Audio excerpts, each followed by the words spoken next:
like it ain't all that. It ain't a no be-all. She's not ugly though. Hmm. So she in trouble. They making it about her. They making it about her. Jen Quavius is in the Hey, back. Cardi. He said, Hey, okay, all right.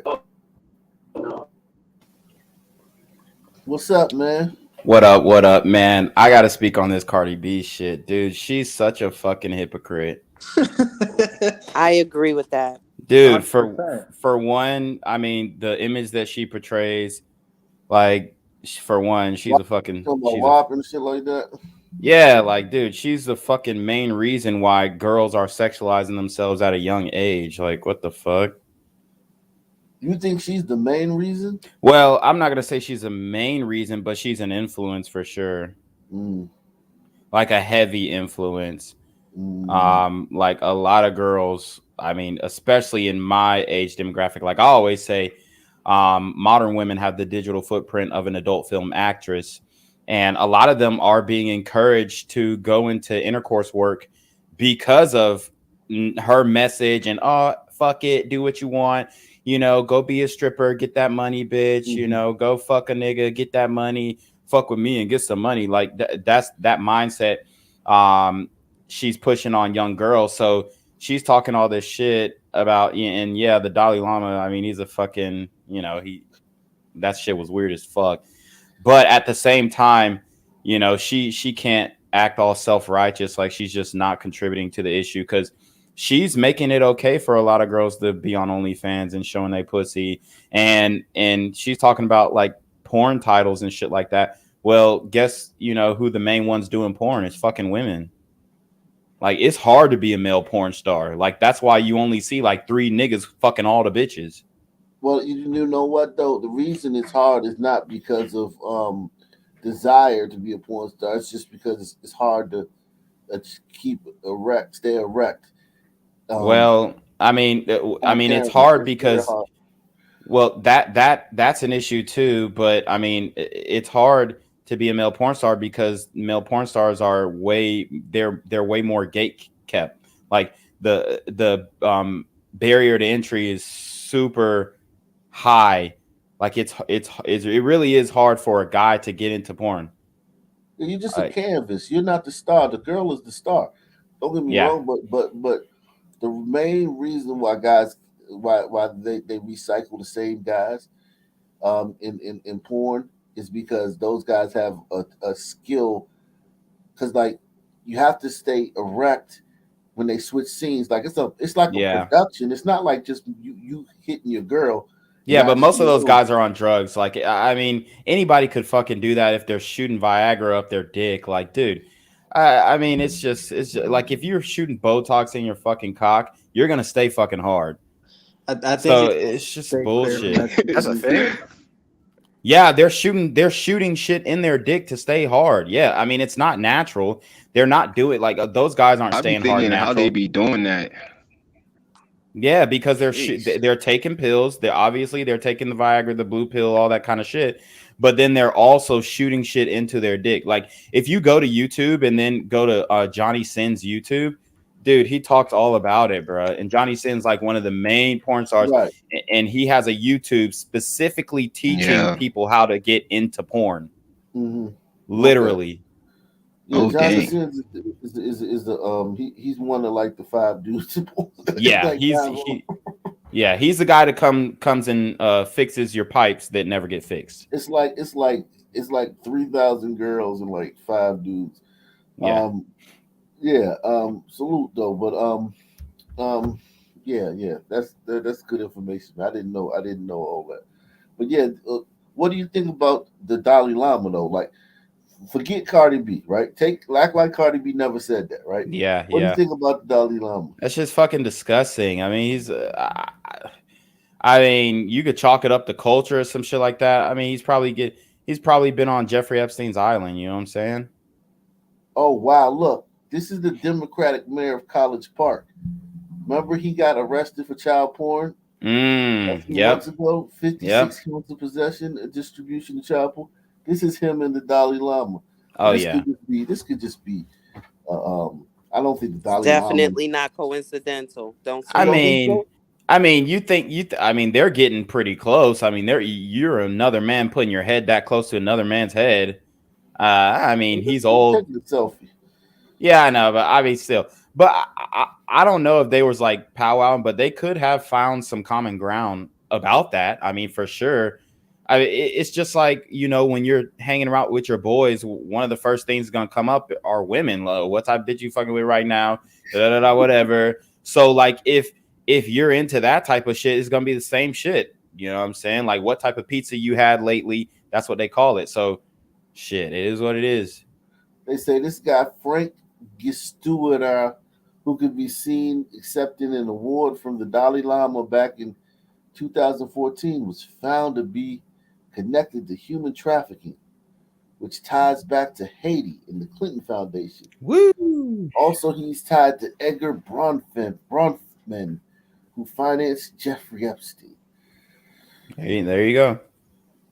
Listen, I don't Yeah, think that the Dalai Lama needs none of that. He has a whole religion, a temple. Those temples where they do their thing, the Dalai Lama, that shit is codified into their society. Like, he don't need no help. He basically got like a fucking free reign. He's like the top dude over there. And he gets a temple and they send him little kids to be little monks all the Right. time. yeah, and I mean, he probably gets little kids and he probably sends them to the island. You know what I'm saying? Like, that's how the shit goes. Yeah, Motherfuckers who all got that power, access. all I that mean, power. in a fucking third world country, you know what I'm saying? It's OV. Like, that shit is.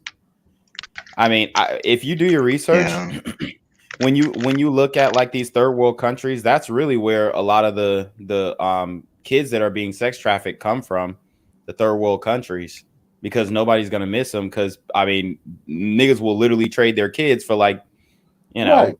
Yeah, 17 definitely. spoons and a fork, nigga. a So No it's bag of doubt. like, rice.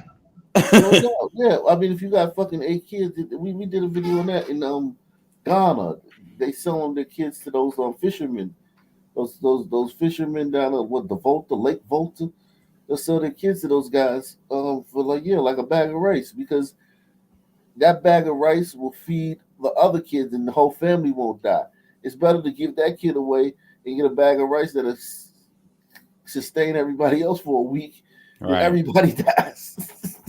right, These yeah, people are poor over there. You know what I'm saying? We can't imagine the level of poverty they live in some of these countries.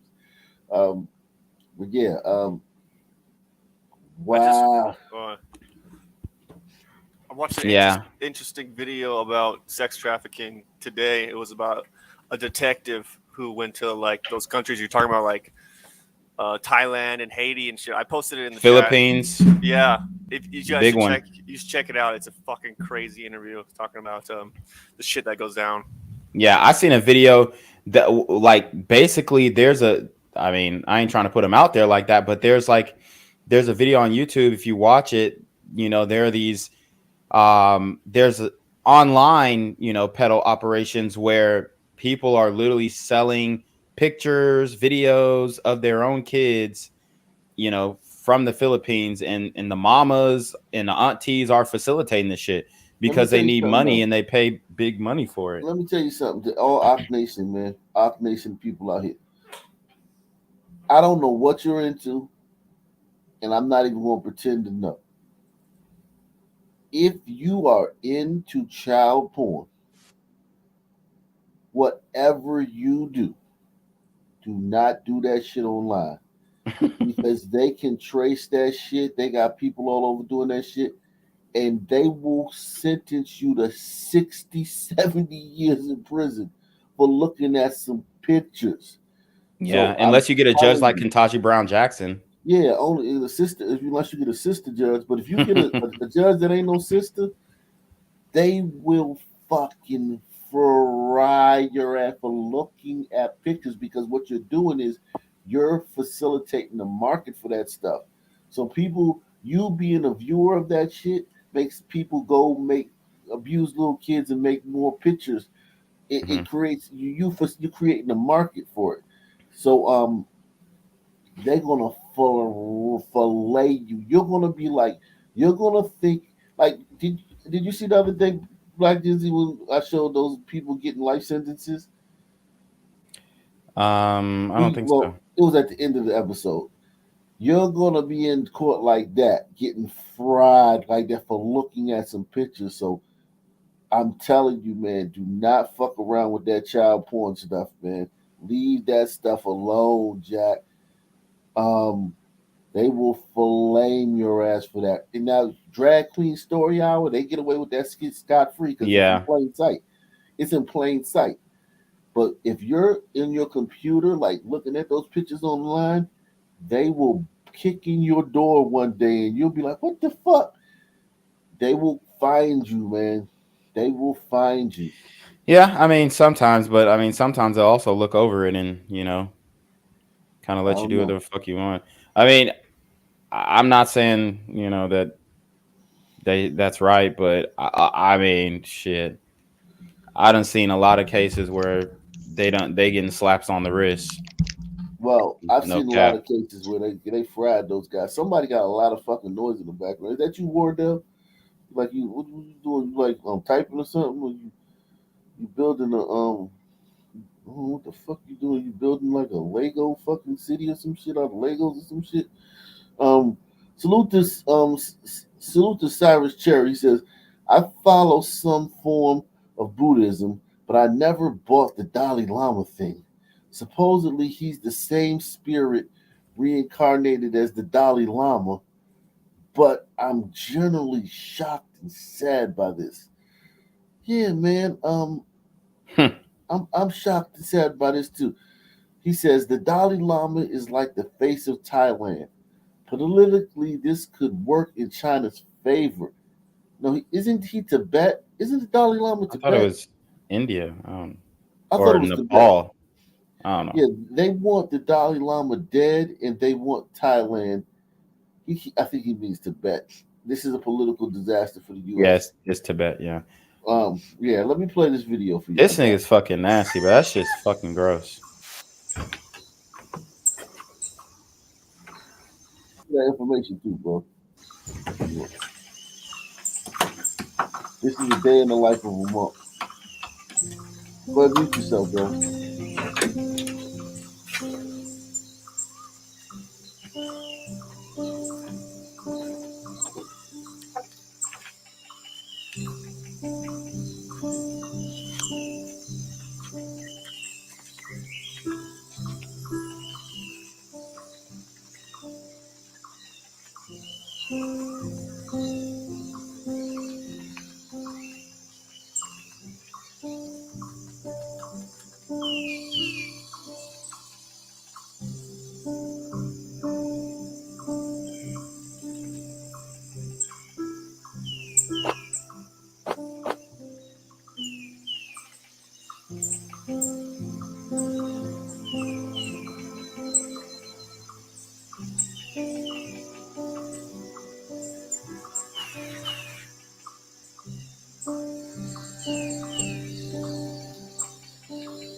So we're supposed to believe these men are together. It's just these men together. There's no women allowed for their whole lives, and they're bringing in little boys as young as fucking elementary school age as recruits to be monks. And these guys are just out there. No one's fucking doing anything. No one's catching the boner, none of that stuff. Come on, man.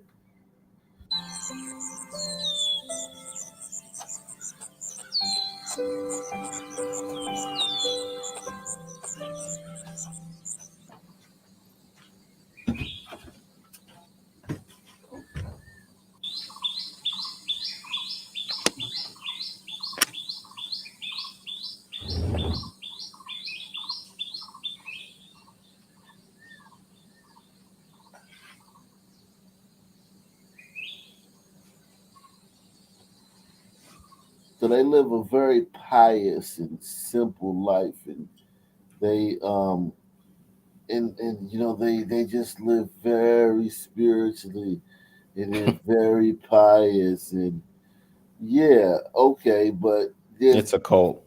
yeah, you guys So are no one has ever broken away and just like snitched on said, everybody. well, Yeah, I'm sure that somebody has. but they haven't come out and publicly spoken, right? They I may have, mean, we just don't know about it. They may, I mean, look, this is a oh whole different country. God. This is a whole different country. You don't know what's going on over there. Yeah, a lot of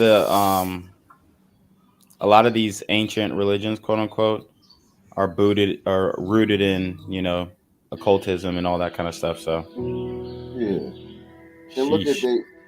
they play this. They're playing up the whole holier than thou thing too much. You know what I'm saying? Whenever you see that, like they're doing too much. Like you Yeah. just walk around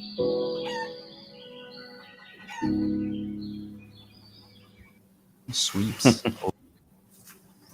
and like in that culture to have like a 10-year-old that gets accepted into the monastery. It's like hitting the fucking lottery, man. With the family. You know what I'm saying? Like Yeah. because they're the top cast. You gotta understand, they're the top people over there. You know what I'm saying? Yeah. What if you had like if one of those guys ended up escaping somehow and like came to your high school as a foreign exchange student, what's the first thing you would like if he was, you made friends with him at the lunch table? What's the first thing you'll introduce him to? If I met him at the lunch table, what was the first thing I introduced him to? Yeah, like like say he's a foreign exchange student at the first day of school. He's been living that life, and then he was able to escape. His parents got him out. Girls.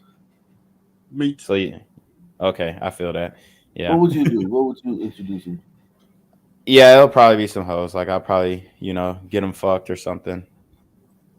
So look at this. Rule under the Dalai Lama in Tibet has been extremely whitewashed by the West for anti-China purposes. Because of this, many do not know that Tibet had its own system of slavery and oppressive hierarchies. See, those Dalai Lama people, they're the top caste over there. They're playing this whole like, oh, we're just pious monk. No, they're the top people over there. They're the like the Illuminati or whatever the fuck you would call it over there. They're the top people over in that culture.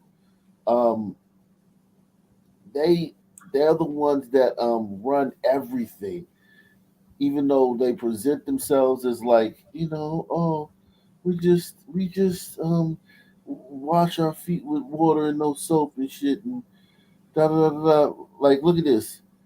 Tibet was a brutal and corrupt theocracy where 95% of the population were slaves or serfs, Yeah, similar to England before they left and came to America. yeah, they used to Similar, torture those people. yeah, similar to Africa, similar to goddamn Italy. Even Italy up until the 1900s was run by godfathers. They had, they ran. Everybody over there was basically a slave.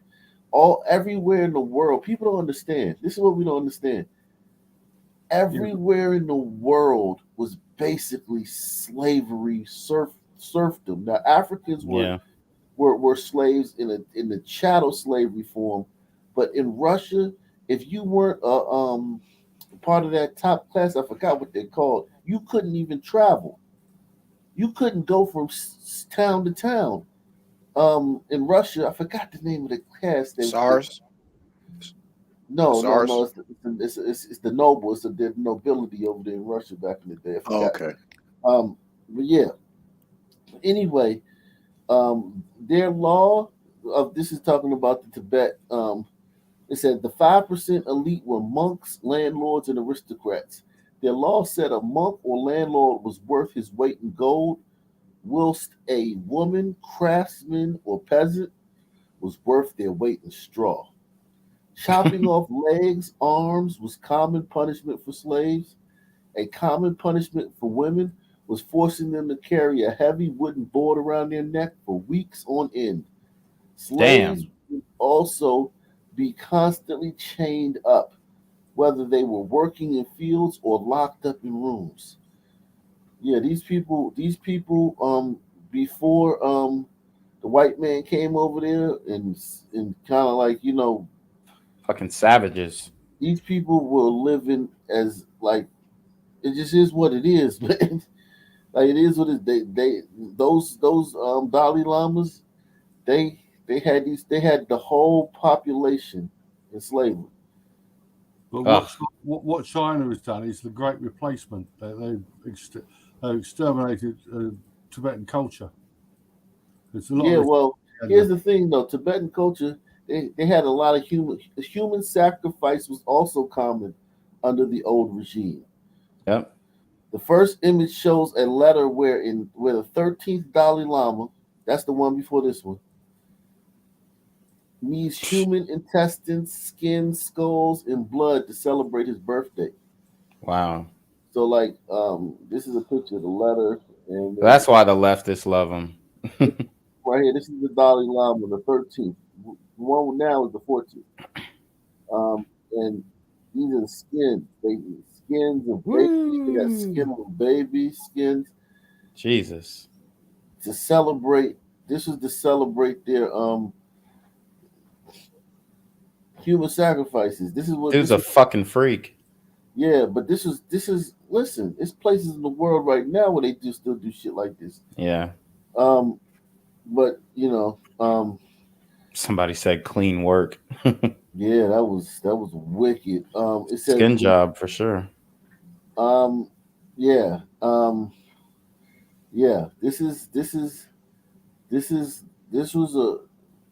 it says today in modern day Tibet, no Tibetan wants to return to the old government. The old man in the first pic used to be a slave when he was a boy. The woman in the second pic is also a former slave who saw her brother being stoned to death after he was accused of aiding and advancing communist forces. So these people right here, if they're old enough, if they're in their 80s, they were slaves as kids. So they had slavery up until the 60s, up until the 50s and 60s. And black people run around and act like they're the only ones ever been enslaved. And these people were slaves up until the 50s and 60s. 식세는 들어가지 마자 떡체는 나는 동의없이 tuk시 잡아먹고 tuk시 자유 진짜. What a brutal culture, man. What a brutal culture. So this guy right here, he's not like some fucking pious leader. He's just like, oh, I'm just a guy who walks around in a robe all day. This is the fucking goddamn. That's a cult leader. Yeah, he runs everything. He has all the money and all the power. They try to present him as if like,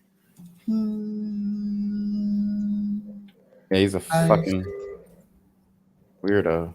Yeah, he has all the power. And there must not be any such thing as COVID, I guess. Everybody got a mask on. He's sticking his damn tongue out. Yeah. Yeah. Crazy. There's this, I was just going to say, there's this show on Netflix, and it's basically about this drug dealer in Suriname, and he's like he runs a church, but then he also is like selling heroin and coke and shit, and he kind of moves like the same way these motherfuckers are moving. Like he's got his own cult and shit, and like it's weird. I forgot what it's called, but y'all need to watch that shit. Hold up, I'll figure out what it's called. All cults operate with the under the guise of like the leader is some great person. He's like an intermediary between him and God and people and shit. Right. And there's a lot of secrecy too in cults. Yeah, definitely, because they're doing this shit. All of them are doing this shit. The Branch Davidians, everybody mad that they got burned to the ground. The Branch Davidians, that David Koresh was a fucking psychopath. He was fucking all his subjects. He was fucking all the subjects, all their kids. He was a fucking psychopath. These people are fucking. All these cult leaders are crazy, man. Yeah, that's just fucking disgusting. All of them, they're all like that. Let's see, this situation in Louisville, man. Another mass shooting. You gliders are shooting shit up lately, man. Salute to you gliders, man. Yeah, they're trying to get their numbers up. Yeah, man. Salute to Ock. He got a haircut. You looking suave to dawn over there. Okay, thank you, man. Thank you. It's hard to get a haircut this town, man. I had to go to the next town over. I had to drive like 40 minutes to get a haircut, where you can walk in and just go and walk in without having to make an appointment. Let's see this. So these are the people who were killed by that by this guy. The gunman identified as 25-year-old Connor Sturgeon. Connor Sturgeon. You gotta mute yourself, Jensen. You got like some residual, some shit kind of staticky noise coming. It's like white noise or some shit. The gunman has since been identified, 24-year-old Connor Sturgeon, and he was killed by police after a shootout with authorities. The shooter was an employee of the bank who reportedly was given notification of his termination prior to the incident. What makes a 23-year-old dude throw it all away because he got fired from his job? Like, you have your whole life ahead of you. I don't know. No hope. He's just a fucking pussy. I don't know, but he has him in the bio or on his LinkedIn or whatever. Yeah. Yeah, we gonna get to that. These niggas mentally ill, bro. I mean, you get fired at 23 and you just throw it all away. I mean, what did he do? What did he get fired for? That's what I want to know. Was it something where you'll never work in this town again? Like, I mean, what the fuck? He was probably one of those awkward, like on the spectrum of autism, probably had Asperger's type niggas. Was making the bitches feel uncomfortable and shit. Get reported to HRSOV. It's reported that the shooting happened during a morning employee meeting where some staffers appeared in person and others virtually. I know everybody would be virtually happy as shit, man. God damn. Those at home witnessed the entire ordeal, which has currently left 4 people dead and 9 injured. The 4 victims have now been identified as 40-year-old Joshua Barrett, 45-year-old Juliana Farmer, 63-year-old Tommy Elliott, and 64-year-old James Tuck.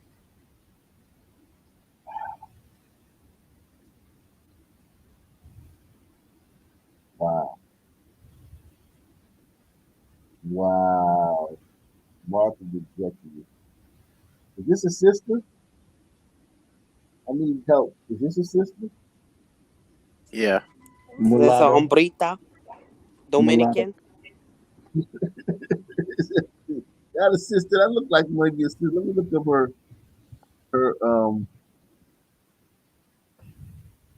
let's look up her shit, man. Is that her? No, that's not her. That's a different state. Let me see. Oh, that is her. No, that's the same woman. Wow. Hold I keep getting muffled. on. Huh? You muffled? Am I muffled now?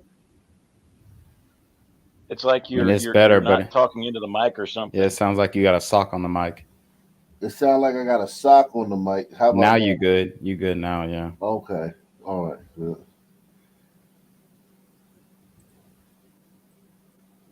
Wow.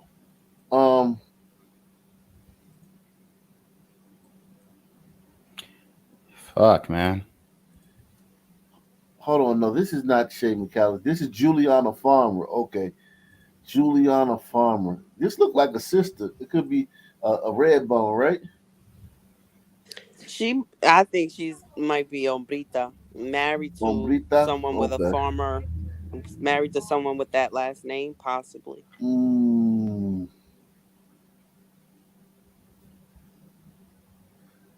Damn. Let's go.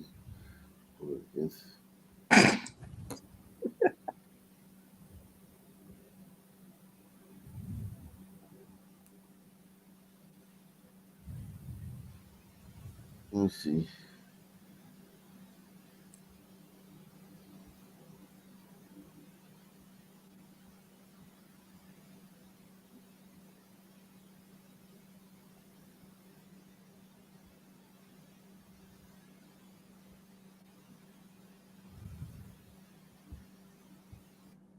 That's you, Clown, Colorado, with all that goddamn noise in the background, man. What's Clown, Colorado, man? Let's see. Let's see what's going on. Louisville.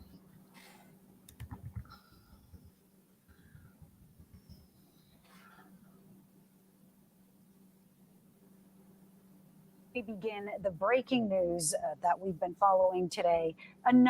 Yet another mass shooting. Tony and I were sitting right here not too long ago, days ago, reporting on a mass shooting in this country. Police say a shooter killed at least 4 people. And you know which one they're talking about. None of the ones we've covered, none of the 20 we've covered since that trans kid shot up that school. They're talking about that shooting where that trans kid shot up that school. It's been 20 mass shootings since that.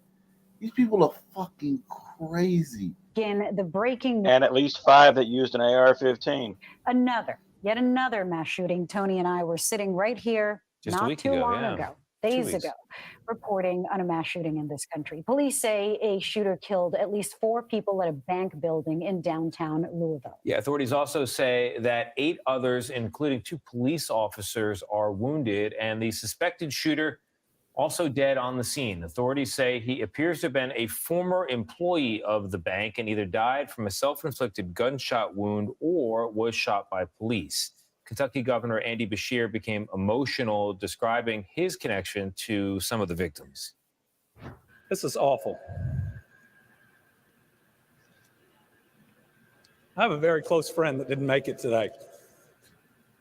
And I have another close friend who didn't either, and one who's at the hospital that I hope is going to make it through. So when we talk about praying, I hope people will. Joining us right now on the phone. I ain't gonna do shit. She witnessed the shooting. Also joining us is Kathy Guider. She's a retired FBI special agent and also the vice president of operations for Veracity IIR, a global intelligence investigation and research firm. I want to start with Grace because, Grace, I understand that you live just across the street from the shooting. Tell us what you heard and did you see anything? Yes. We were up this morning and we heard a noise, didn't know what it was. It sounded like metal hitting the pavement. Looked out the windows of our condo and didn't see anything.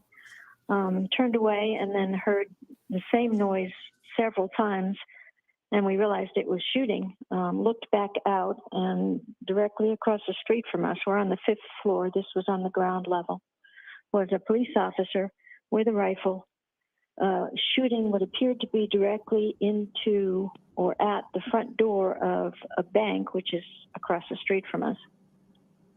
Grace, these incidents happen with fair regularity in America. We always talk about how many mass shootings there have been. We could equally say there haven't been mass shootings in other countries of a similar size, level of wealth, development as our own. And so the question always becomes... Which is horseshit. That's horseshit what he just said. That is horse shit what he just said. There are plenty of mass shootings in Mexico. You think they ain't the cartels ain't doing mass shootings every fucking day in Mexico? I mean, what are they talking about? There was just a mass shooting in Thailand like a fucking couple months ago. Colombia. Oh yeah. I mean, Brazil has 40,000 murders a year. In China, those motherfuckers are lining people up and shooting them. There was a guy that attacked the kindergarten in Brazil with a hatchet. Yeah, in China, killed 4 kids. Look at this. In China, they have mass stabbings. Look at this. 44 civilians were killed in 2 separate attacks on villages in northern Burkina Faso yesterday. 44. And that's Africa. 44 people killed. All you hear about over there are shootings at churches or shootings at schools. Yeah, it's a lot. Yeah. It'd be like 40 or 50 people. I think the one case, like 200 people were killed. That'd be a bomb attack. That'd be an Islamic thing. That's near Biafra, isn't it? These people are crazy, man. They killed 44 people in Burkina Faso yesterday. And just ran up on the fucking place and just shot everybody. Well, they don't count. According Right. to the media, they Exactly. don't count. Exactly. That's a landlocked country above violence, Ghana, Benin, Togo. shootings there have been. We could equally say there haven't been mass shootings in other countries of a similar size, level of wealth, development as our own. And so the question always becomes, how safe did you feel when it comes to gun violence before this happened? And now that it has happened in your community across the street from where you live, how do you feel today? Do you feel less safe? Yes. This is a neighborhood that's relatively quiet. It's condos. There's no sons. There's no sons around here. Because there's been plenty of mass shootings in Louisville this year. What's this guy talking about? Salute to Deluxe 247, aka Cal Ripken, aka the real MVP, coming through once again. Salute to Stunner coming through. Salute to Stunner. All Park across the street from us. We are just east of the heart of downtown Louisville, but it's reasonably quiet most of the time. We see shootings all over the country, and now it's right at our doorstep, and it's quite scary. People are fucking retarded, man. I can't even. Louisville, literally, every time we go to Louisville, it's fucking chaos and shootings everywhere. They gotta come up with more believable scripts than this. This is crazy, man. He streamed the whole thing, man. That's just wicked. Yeah, I need to see that video. Is deceased. Police chief. This is the police chief of Louisville. This is the only time that I will mention the suspect name in this case. The suspect has been identified as Connor Sturgeon, white male, 23 years of age, who was employed at Old National Bank. His weapon of choice was a rifle. We have 5 total deceased, which includes him. But I want to acknowledge. Yeah, if anybody find that video of the shooting, definitely get that to me and we can watch it on Rumble. With heartfelt condolences, prayers to the family of those who lost their life today. Tommy Elliott, 63 years of age. Jim Tutt, 64 years of age, but stable condition as we speak. I've been down there with the family and given my love and support. Been with all of the families today to show our love and support for them. And if anything else that they need from LMPD, we will provide that.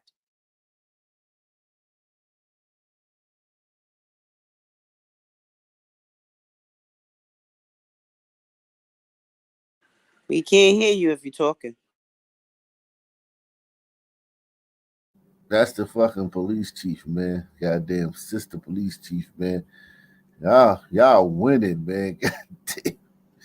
Y'all are winning, man. You sisters are winning. This is awful. I have a very close friend that didn't make it today. So when we talk about praying, I hope people will. My AG campaign was out of that building. I know virtually everyone in it. That's my bank. Yes, I know that there are steps that the police department is taking to do things better after a recent report, but we certainly saw, I think, the very best from them today. And I want to thank them and all our other law enforcement officers for responding and doing their best to try to save some of my friends and many others. Thank you all. I want to thank them for responding and doing their best to try to save some of my friends. That was Kentucky Governor Andy Beshear speaking today. It is a remarkable thing, but I suppose it was probably statistically inevitable given the number of mass shootings we now have in this country. Today, the governor of the state where this latest mass shooting happened had to announce that he personally knew multiple victims in this gun massacre in downtown Louisville. Governor Beshear said that one of the people killed today was one of the governor's closest friends. He said today, quote, Tommy Elliott helped me build my law career and helped me become governor. He gave me advice on being a good dad. He's one of the people I talk to most in the world.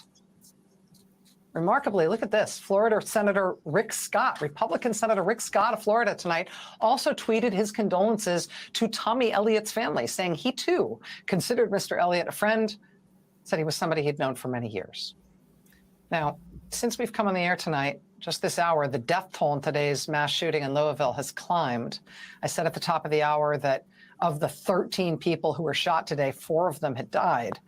Since we have been on the air, another one of the people who was shot has succumbed to those wounds. So it's now 5 people dead and 8 more injured.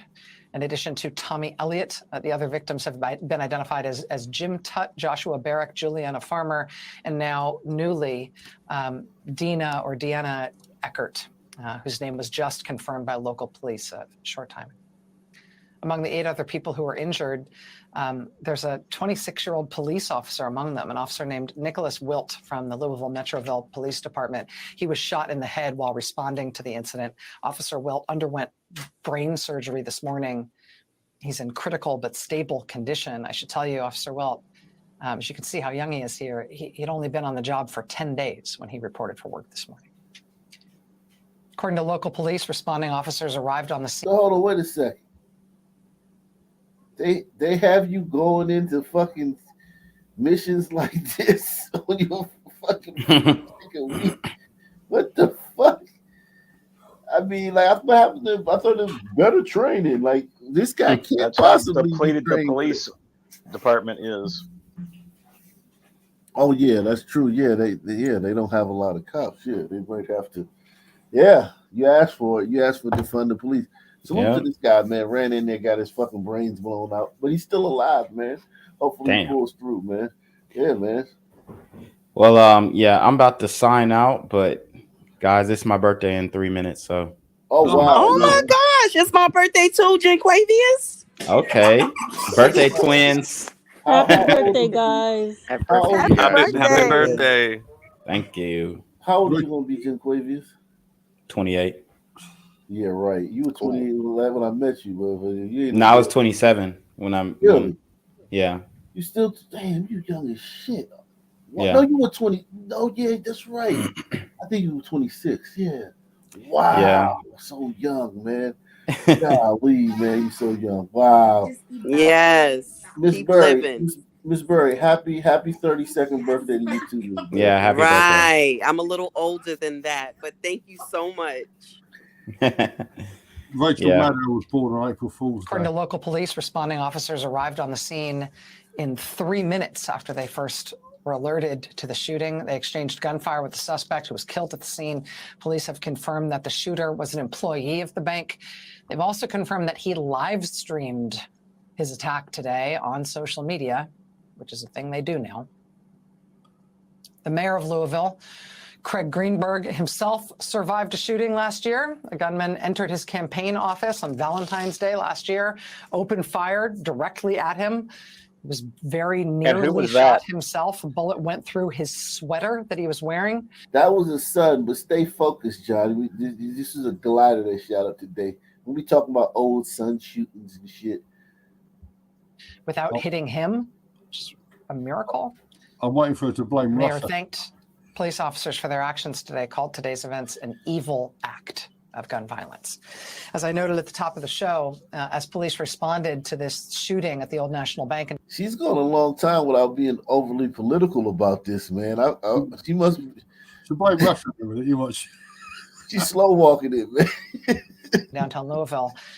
Other police officers who were part of the call had to peel off because there was another deadly shooting 2 miles away, less than 2 miles away, at Jefferson Community and Technical College. Police say these two incidents, while simultaneous and while less than 2 miles apart, were otherwise not related, because this is how we Americans live now. Two shootings, one after the other, less than 2 miles apart.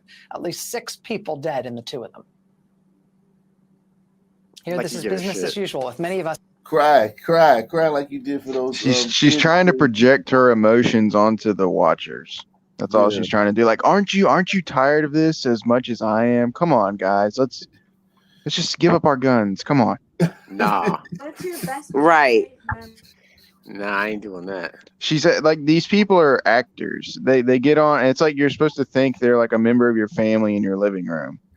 You're like, oh wow, I so empathize with this fugly Jewish bitch. I mean, enough people fall for it, so obviously it's working. Well, I mean, you do want to identify with your newscaster, man. I mean, you have to do that in order for them to be good. That's why I never got Don Lemon. I mean, he's just dreadful. Who identifies with Don Lemon? I don't know, man. I can't identify with a lot of these dickheads. That's why I came on YouTube and found you out. So there's that. Yeah. I'm on YouTube for a reason. I'm not watching a lot of mainstream news, man. My dad would watch the news every night. He'd watch it at 6. He'd watch it at 10. If he stayed up that long, he'd watch it at 5. I mean, it drove me absolutely crazy. I couldn't stand to watch it because so much of it was just filler. And come back after this break. I just could not stand to watch Is it. your dad a boomer? Oh, yeah. Yeah, they're fucking obsessed with live news. Like they can't. It's like crack to them. Well, that was their internet. You got to remember, they didn't have all. Yeah, that's all they have. And you tell them, you try to poke at their reality, like, hey, maybe that TV box is fucking with your head. They will lose their shit over that TV. Well, sure, if you say it like that. Shit, man. Well, No, it was but like it was the network news, not cable news, and not live news. It's the news reports, but still. Yeah. Bro, I guarantee you, if you even show some people those Biden clips, like I'm talking like the age group you guys are just talking about that was growing up of cable strictly, they will, I guarantee you some of them will even deny it or be like, I don't see what you're talking about. Yeah, I they'll promise explain it away. That lecturer shit. But here's the thing though. This woman right here, you got her. She's a bull dyke on MSNBC. You got Anderson Cooper and fucking Don Lemon on CNN. I mean, both two flamers. It's just like we trying to act like this LGBT thing just kind of like started. They kind of like by making all the newscasters maybe 10 years ago, LGBTQ, like you guys say, you want to identify with your news man. For like the last 10 years, the top guys have been fucking flamers, man, and bull dykes. So yeah, it makes sense that where we're at with this LGBT stuff. Us, including a governor, probably having known a victim of gun violence or more by now. They making it seem like the gun just like went into the place and did what it did, and just anywhere it feels like it, it just goes and does. That's so crazy. And that shootout at that community college, it was a shootout. 2 dudes were shooting at each other, and they hit a woman too. Oh, so it was some sons. So we know that was a son man then. Yeah, it wasn't no Developing school tonight, shooting. a It fifth was. person has died in a mass shooting this morning at a bank in downtown Louisville. And WGN's Alyssa Donovan is here with the very latest tonight. Alyssa. Yeah, Jackie and Ray, police say that a bank employee opened fire at his workplace in Louisville this morning, initially killing 4 people and wounding 9 others before he was shot and killed by police. Tonight, we learned a 5th victim has died from her injuries. 40-year-old Josh Barrick, 63-year-old Tommy Elliott, 57-year-old Juliana Farmer, and 64-year-old Jim Tutt were shot and killed Monday morning when a gunman opened fire in a conference room at Old National Bank in downtown Louisville. And this evening, a fifth victim, 57-year-old Deanna Eckert, died from her injuries. We heard a click, and the lady next to me turned around and said, "What the hell?" And then he just started shooting. Police say the 25-year-old shooter was an employee who recently learned he was losing his job. Police responded to the shooting around 7:40 Central Monday morning, warning people to get out of the area. The suspect shot at officers. We then returned fire and stopped that threat. Oh man. I can't hit the broadside of a barn with my service pistol, but here I am. I'm the chief in this racist country, man. And I feel unseen, and there's not enough opportunity. I wonder how much student loan debt this guy was in. I'm going to bed. I should be like, okay. He might have just been trying to make a name for himself. Oh, I don't know, maybe, but it's let's see. Well, I mean, imagine you go to school, right, and you get a degree, and then you get like a decent job, and within like a year or two of that, and you're in like 50K in debt or whatever because of your degree, and then you just fucking lose the job. We gotta have some other issues 50K? besides that. And then You he could A just lot go of them are get coming another out over job. 100K now. Yeah, but even then, you gotta have some other issues going on with you. Oh, I get it, but I'm just saying, like, there's like your average 20-something-year-old, like their life is fucking hard now. That's Oh, something yeah, nobody that's ever talks about. All of this shit, like how hard it is just to get going in life now. A lot of them are stagnant because they just are. You think it's hard? I think it's a lot easier now. I mean, like, I'm telling you, man, you got, like, I just think about when I first started making songs back in like 2002, it was literally virtually impossible to get your stuff heard. Now, fast forward to 2022, like, just a click of a button, I'm on Spotify, I'm on YouTube, it seems a lot easier now, man. To do things, you know. No, some things It are is a million easier if you times go. easier, and then other things are, harder. It's, hard to explain. It's the generational differences and stuff. Skill and luck. Well, also you've got these people out here with no financial literacy, and they'll just spend. Oh, I got credit cards. I got all this money I can spend, and they don't realize, and they get buried under debt because they don't learn anything about managing money. It's really easy to get yourself in a hole like that too, and it can take you decades to get out of it. And a lot of these 20-something-year-olds don't know any difference because our schools don't teach anything related to that. And by the time they're in their late 20s, they're fucked. Yeah, and this generation has zero structure anywhere. Because if your parents failed, you used to get something from school, and the schools have no structure either. So these kids are coming into the real world and they've never had any form of structure. So everything hits them harder because they're all retarded. All of them are retarded. It all starts from home. Well, I mean, we got to bring it back down to just, personal choices. We could always blame, this, made it harder for me, or, this made it easier for me. But then it's also like, well, what was your personal choice in that situation? That's why I don't really blame the system. It is what it is. I have to make the right choices to do right. But what I'm saying is the harder the system makes it, the more likely you are to have outliers like this guy. Well, it's not just the difficulty of the system, but it's about do you have any wisdom to help you along the way? Because as hard as most of these people don't have mentors either. Yeah. So I still say a lot of it starts from home, and it springs from that point. If you didn't have anybody giving them any wisdom, actually giving them insights to how the world really works, then yeah, you're gonna be set up for failure when the first speed bump comes around. Well, It's and unfortunate. they set them up to worry about social issues from a prepubescent age instead of learning the basics. So they've been also slammed with everything that usually you learn over time. And they're like hitting kids with things that they shouldn't even be worried about until they get out of high school. There's a lot of pressure in a kid these days, unfortunately, and they're told to prioritize all the wrong things. It takes it's true. It is, but it does take wisdom to know what to prioritize and what to just understand is that, hey, this is out of my control. I can't control what's going on with climate change. Or I can't control what's going on in the Middle East. I can't control what's going on in my immediate area.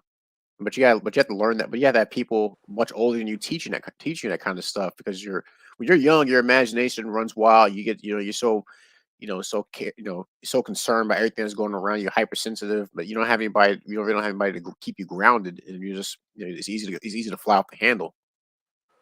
Well, you don't even need older people nowadays with the internet. I mean, like when I turned 18, people, talk about credit score and how, oh, that's going to determine a lot of shit in your life. Well, I looked up how to get a good credit score, found Credit Karma, did everything Credit Karma's told me to do. I'm 22 years old with a 790 credit score. And yet my older friends, they don't understand it. And I tell them about Credit Karma, but they make the personal choice not to download the app even to do it. So they are, they're fucked. And that was a personal choice of them. Well, I'm not talking about. It's not so much the availability of information through the internet, but it's being because like there's so much information. There's so much information in front of you that you don't know. If you're young, you don't know how to manage. You don't know how to manage that kind of information. You don't know where to start. So you don't know how to filter through what is actually important and what is not important. The credit like the thing like what you talk about with Credit Karma is that's a big thing in terms of finances. But when it comes to actually handling stressful situations, how to handle failure, how to handle rejection, how to compromise, how to deal with people, that kind of stuff. Yeah, it takes personal interaction to really learn that and for it to sink in. And you got to actually get out there and experience that kind of stuff, so that when you actually face real problems, like like losing your job, when you probably do have 50K in debt, I don't know that was the case with this guy, but if you actually know how to handle those those tough parts of life, you make it much more difficult to resort to carrying out acts of violence. Well, and so many of these younger people had the participation trophy generations, the celebrating mediocrity with the graduation from one grade to the next, all the worthless awards without achieving anything. They didn't have to struggle for anything. They just got given awards and stuff like that. So now they expect everything to be that easy, and it's not. To butt in the conversation, since you guys were talking about personal choices, I'm only like 2 years removed from high school. I'm 20, but while I was in high school, they were actually offering some college certificates for the IT department. I actually did two of them. I got both of them with honors: a computer support associate certificate and a computer technician a computer technician with honors certificate. So me and maybe like less than 100 people out of the whole school, which had like 3,000 or 4,000 people in the school, decided to do it. Besides that, these are like optional classes. You didn't have to take these at all, and I know most people didn't.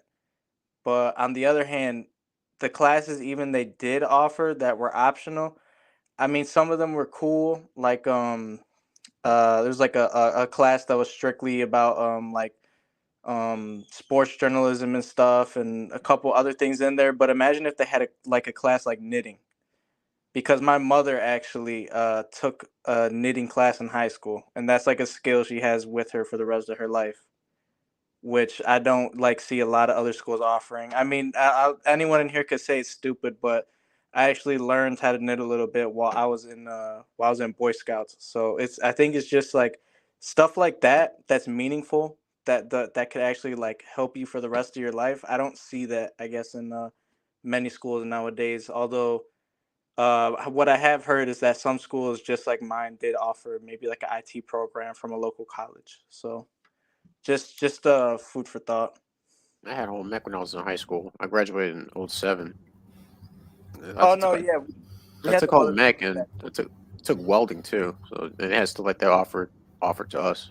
Yeah, we had classes like that too. Like we had aviation and aviation. I also took an electronics class as well. I did a couple credits for that for a college course, but um, again, like not many people doing it.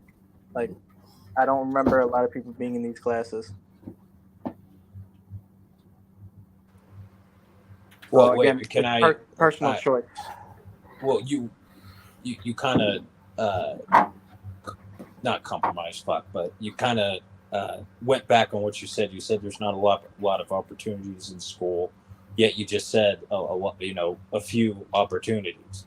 No. I'm not saying there's no opportunities. I was talking about personal choice wise. Like someone that said personal choices, and I'm going with it. I'm saying, yeah, I think it's got a lot to do with the personal choices of people nowadays as well. Like it's amazing that there's a college course IT programs that are available in the school that you would have to pay for if you weren't in high school. However, I took advantage of those opportunities. So even though I'm not using those, I'm trying to get into a trade school to become an operational engineer. I just wanted these in case just to help me out in the near future. So I'm like, again, someone had just said, again, it comes down to personal choice. I'm agreeing with that and saying, yeah, I just don't think a lot of the personal choices people make nowadays are that good. So that's just my opinion on it. Hey, well, congratulations, man. Sounds like you're doing really good, brother. Doing all right. Doing all right for myself. Yeah, man. Salute to Eric S, man, coming through once again, man. Um, yeah, man. I just think that it's very, very good time to be alive. Like if you were born in our day, man, I'm telling you, man, the amount of thinking I did, I used to just sit around and think. There was nothing to do. If there wasn't a magazine around or like a fucking like, cause I wasn't in the book.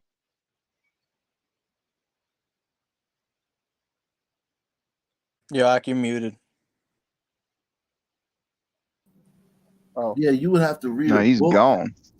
You would have to read a book or read a magazine back in the day. Like in our day, you didn't have like you can just go on Instagram and just or TikTok and just watch, get stimuli after stimuli after stimuli. Um, we didn't have all that, man. We just to think. You just sit there and think, or you daydream, or you know what I'm saying? It wasn't a lot to do, man. To like stimulate yourself. Some of it could be overstimulation with that, though. Yeah, definitely. Yeah, porn is a huge problem. Yeah, porn. We had VHS tapes. You'd have to store them. Like you'd have to have your own personal porn library, your own hard copies of the films, and you would have, it would be a finite amount. Like just look at Netflix. Like I know everybody's been to college. Some people have been to college, and there were people with like, especially when DVDs came out, they'd have like big case full of DVDs, maybe like 100, 200 movies. You know what I'm saying? Or back in my day, the VHS, somebody have like 70, 80 VHS cassettes, all these movies. You're like, oh shit, let's go watch movies. And you'd watch the same movies over and over again. You know what I'm saying? Because that's how it was. Now, Netflix, Amazon Prime, whatever, you have access to fucking every movie that was ever fucking made. You know what I'm saying? At your fingertips. You know what I'm saying? It's just a whole different ball game. I think that like it's easy to talk about. I think the fact that people nowadays talk about like how fucked up things are is part of their like fuck like their their kind of like pussiness. You know what I'm saying? It's like, yo, you got it great now, yo. Everything is at your fingertips. Everything. You can do anything you want now. You can be anybody you want. It's just crazy. Let's see what else is happening in Louisville, man. And I was like, that can't be right. It's not my sister. But it was. 25-year-old Haley Metters and her boyfriend, 25-year-old Eric King Jr., gunned down Saturday afternoon. It happened in front of a relative's house along North 38th Street. Family members say Eric was working on a car outside. Haley came out to check on him. That's when, according to family, someone approached and fired multiple shots. The parents were rushed to University Hospital. Both died. Haley was an amazing person. She was. Wow. Wow. That's crazy.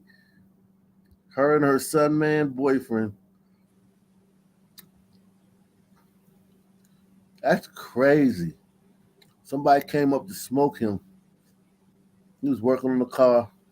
It could have been somebody rolled past and didn't like the way they looked. He looked at him, circled the block, and came back and shot him.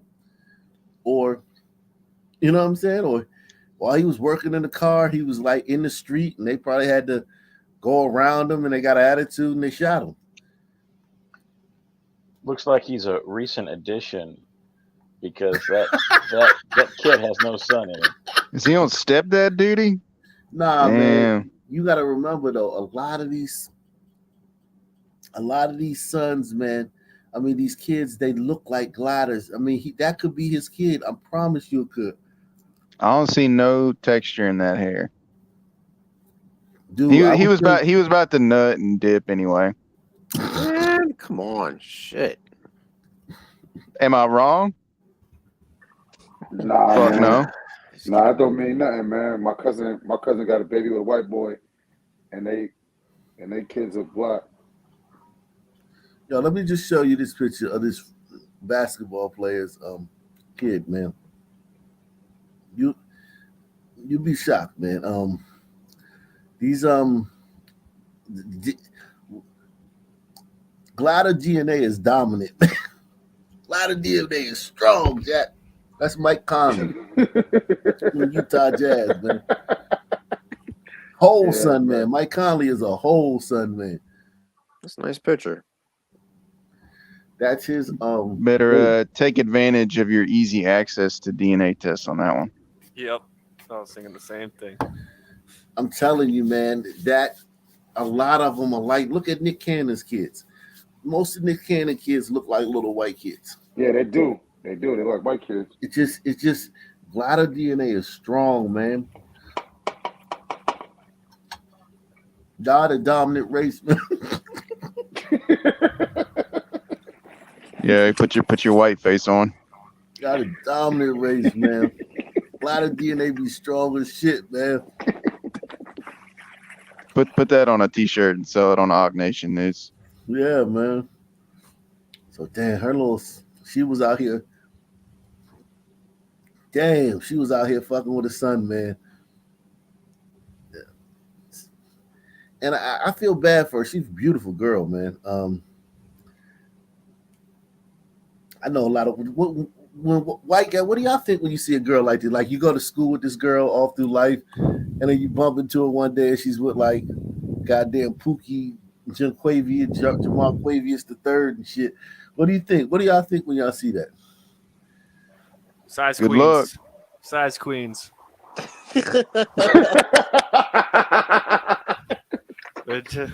just want the BBC, and then they get brainwashed, and then it's a wrap. And it's a wrap. Really? That's what y'all think? That's what I think, at least. I'm just like, she just wants a fucking hog. And then That's because you're a fucking weirdo.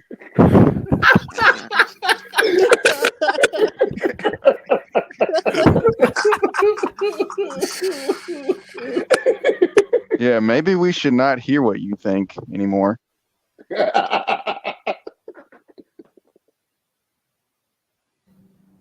Wow. Holy shit. Was Oh, 25-year-old shit. Haley Metters and her boyfriend, 25-year-old Eric King Jr., gunned down Saturday afternoon. It happened in front of a relative's house along North 38th Street. Family members say Eric was working on a car outside. Haley came out to check on him. That's when, according to family, someone approached and fired multiple shots. The parents were rushed to University Hospital. Both died. Haley was an amazing person. She was a good person, a great mother. She was just a hard worker. She family oriented. Her family was everything. We were incredibly close. She was close with all of her family. And she didn't deserve this. Family members say the couple had been together for 6 years and had 2 children, a 3-year-old son and a 1-year-old daughter. We have a lot of family. Eric has a lot of family, and everyone has just stepped up to take care of them. As Haley's family now cares for the children she leaves behind, her brother struggles with his sister's death without knowing why she was killed or who pulled the trigger. I mean, if you just look at Louisville in a whole, I mean, the homicide rates are out of control right now. They're skyrocketing, and you don't know whether if it was just some crazy person on the street or if it could have been affiliated with anything. It's just need to spread awareness of how bad Louisville's really getting right now. We just Okay. He knows. Was the son man into some gang activity? Was he a thug? Was he out there? Like, what's up?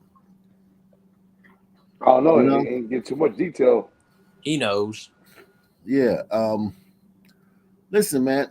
One thing about it though, he did say something like not knowing what happened is very frustrating because usually in glider communities, even with the case today, with the glider going in shooting up the bank, we all know what the reason was. It's understanding. It'd be so stupid. Like the reasons be so stupid that it's and then the guys get away so often. So the reason's dumb. The guy gets away. People who are close to the situation may not know anything about it. Like, had she not come out there to check on him working on that car, she may not have known why he got killed. It just like you can look at a son man, you can cross paths with a son man, he'll fucking kill your ass. Real shit. Like, I mean, just Real shit. over some bullshit. So it's like if you're like a degree separated from it, like you know him, but you ain't talked to him in a few days, you don't know what the fuck happened. Yeah. They're out of control right now. They're skyrocketing, and you don't know whether if it was just some crazy person on the street or if it could have been affiliated with anything. It's just need to spread awareness of how bad Louisville's really getting right now. We just want justice for her. Like, as she didn't. say he's under the car, right? And the car's coming down this way, right? Say he's under this car, right? And he's like out in the street, the car's coming down this way, the car's coming this way. And this car can't go because he's in the way. And they honk the horn. And he comes from under there and he says, "Oh, go ahead." And they're like, "What?" Like, "Go ahead." "What?" "Bong, bong." And they just shoot you. Real shit. Like, real shit. Like, I mean, it could have been something simple like that. Some men are fucking psychopaths, man. Especially in not where Marcy lives, but in these other places. You know, hey, you remember that story? You remember that story you did in Philly? And the dude was coming down the street fast or some shit. I think he was in a car by accident. Yeah. Some man would just slay your ass, man, over something that, I mean, they're just riding around with guns. Like when the son man got a gun, it's not for protection. When the son man got a gun, it's to use that motherfucker, man. It just is what it is. And you know, I know it's uncomfortable, I guess, because you know, getting into 2A shit and to Second Amendment shit, but it just is what it is, man. It just is what it is, man. Like, damn, make me feel alone out here. Yeah, man. I mean, look, man. I mean, it just is what it is, Marcy. Like, it's not even like it just is that way. You know what I'm saying? It just is. Trust me, I'm not taking it personal. I'm playing around. I know what you mean. I got you. It's just that way, man. I wish it wasn't. A grand jury has indicted a Louisville man accused of killing a co-worker. Corey Rowland faces murder and other charges. Police say the 28-year-old opened fire in the parking lot of Gordon Food Services in Shepherdsville a couple of months ago. Chuck Puckett, who was killed, another co-worker was injured. Rowland is scheduled to appear in court later this week. Today, unfortunately, is the day. Yeah, give me. Let's see how a grand jury has indicted a Louisville. Let's see how crazy these Sunmen is. Give me a city, man. Let's see. Let's see how crazy these Sunmen. What else is going on with these Sunmen today, man? Memphis. No, God, man. Jesus Christ, man. Montgomery, Alabama. Yeah, all right, that's better, man. Memphis. Jesus Christ. How about Opelika? Opelika, that's Miami. Miami. Yeah. Tuscaloosa. Let's see. Orlando. Let's see what's going on here. New at 6, Montgomery police have made another murder arrest. The suspect identified as 23-year-old Quintavious Langford. He's charged. I have no idea who that guy is or what he might look like. Come on, Fishman, you know that's their cousin.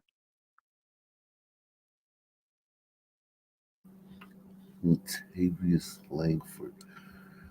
Made another murder arrest. The suspect identified as 23-year-old Quintavious Langford. He's charged in connection with a deadly shooting involving the victim, Willie Gray. This happened last month on Carmichael Road in Montgomery. Police say Langford, you see here, was arrested earlier today by MPD's gang unit. He's being held without bond.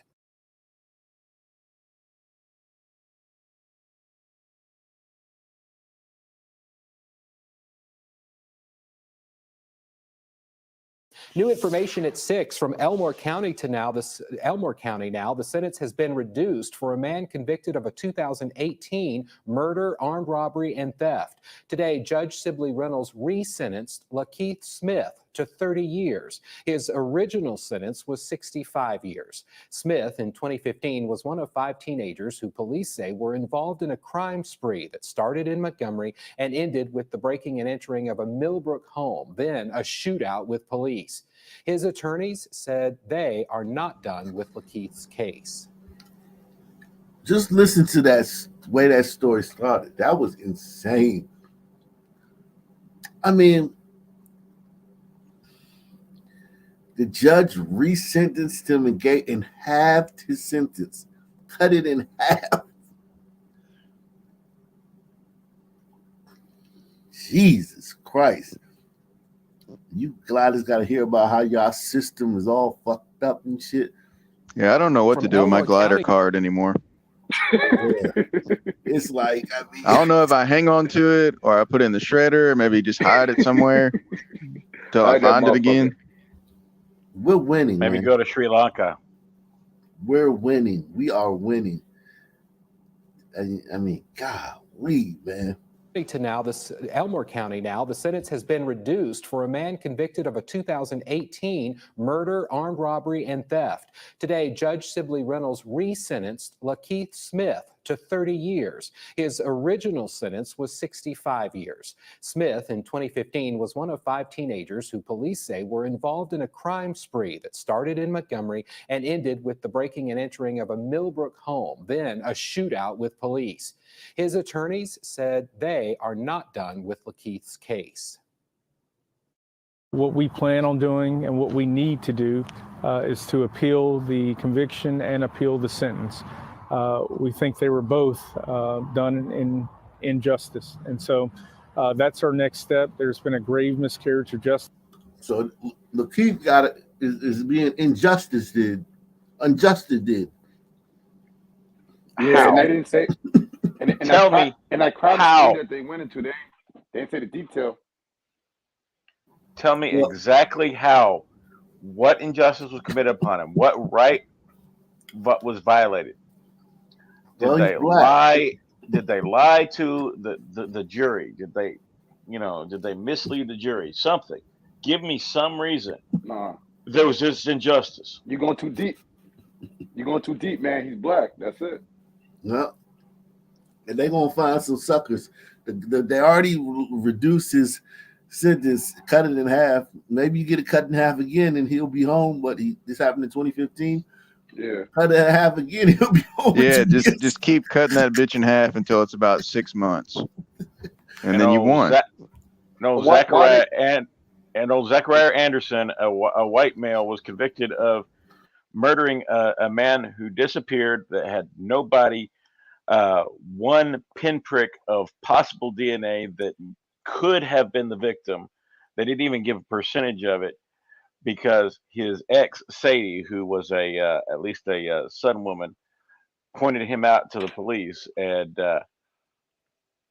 he was had 3 kids with her and was wondering about the new boyfriend. And he gets convicted on that. Was he a glacier? Well, was he a glider? He's a glider. There you go. Look, man. Not for nothing, man. This guy's going to end up with $5 million in his pocket.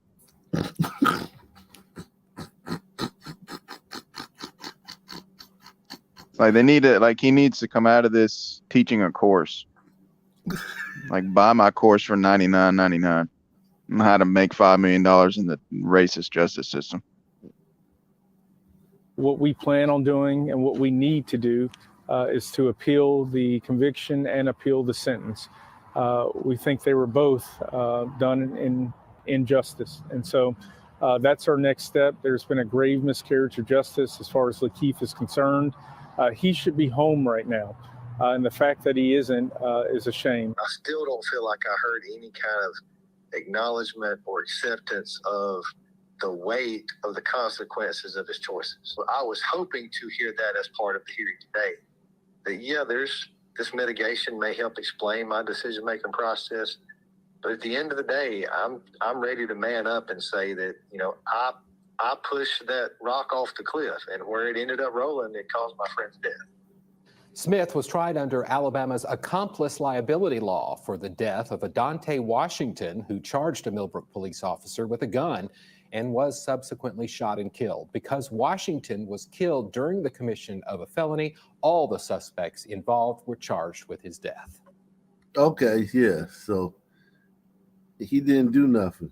I think that's the defense. He didn't do nothing. What was the underlying offense that had the cops on their butts, though? Robbery. It doesn't matter because he didn't do nothing. The crime spree. Remember, it was a crime spree. Wow, Montgomery is on fire. New at 4, Montgomery police have made an arrest in connection to a string of recent armed robberies. This is 20-year-old Marcus Hatcher. According to MPD, since Sunday, he committed several business robberies in the city of Montgomery, Montgomery County, and He's proud of himself, doesn't he? He about to drop the mixtape. He like, y'all find me on the cloud. Yeah, he's happy as a pig in slop. Wow, man. All the hoes gonna see this, it's gonna be the cover of his fucking mixtape. Yeah, he out here thugging, man. I'm out here, y'all. I'm out here. Look, y'all. And then he knows there's no consequences. They caught me. They can't keep me. Off this arrest. And just look at the cops. They're like, damn, I don't even know why the fuck I show up to this job.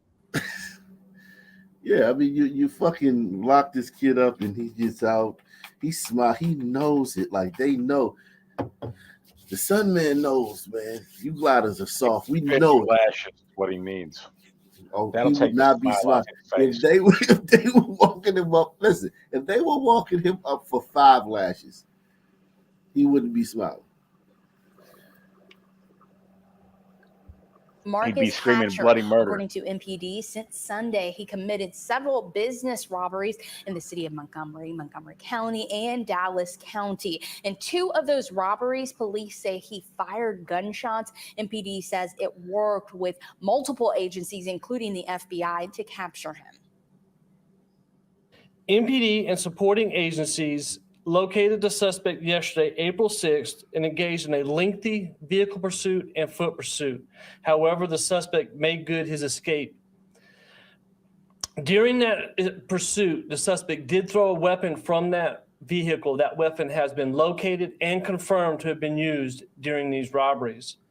On today's date, MPD located the suspect and engaged in a foot pursuit, and he was taken into custody by our. Wow. So there was a foot pursuit and a lengthy car pursuit and a foot pursuit the day before.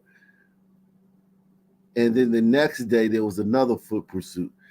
The resources, and all those cops were in peril. All those people could have been killed, like in the car accidents. Those cops could have had to kill him and gotten. Well, and he was armed before he decided to throw it out the window. Yeah, it was. That son man, like just that one son man, like put everybody in. Yeah, like he blew like $2 million in 48 hours. Come on, Ock, man. You know we exhausted, man. Come on. Yeah, man. I mean, it's just amazing, man. Like I've said, the system is not built for y'all. It cannot handle y'all. And y'all are only what, like 7% of the population? 13%. If y'all's numbers go up by like 5%, it's fucking Mogadishu in this bitch. Yeah. Black women got that. They got that taken care of, so you don't have to worry about getting that high. Yeah, man. Well, I don't know if you noticed, but Haiti is sending their best and their brightest, and the juice crew running the State Department damn sure ain't afraid to open the door for anybody. Did you see Vermont? What was that? Vermont? Except for Venezuela and Cuban. What was that? What was that? Vermont? Vermont. Yeah, that was Vermont. Yeah, Vermont. Yeah, they're bringing in sub-Saharans, and they're building fucking fresh condos for them. So I told you, it's all by design, man. It's warfare under a different name. They're importing the next crime generation. It'll get to a point where there'll be nothing of value left. I mean, well, listen, you gliders are one thing I will give you. You guys are innovators. You guys will keep making cool shit for us to destroy.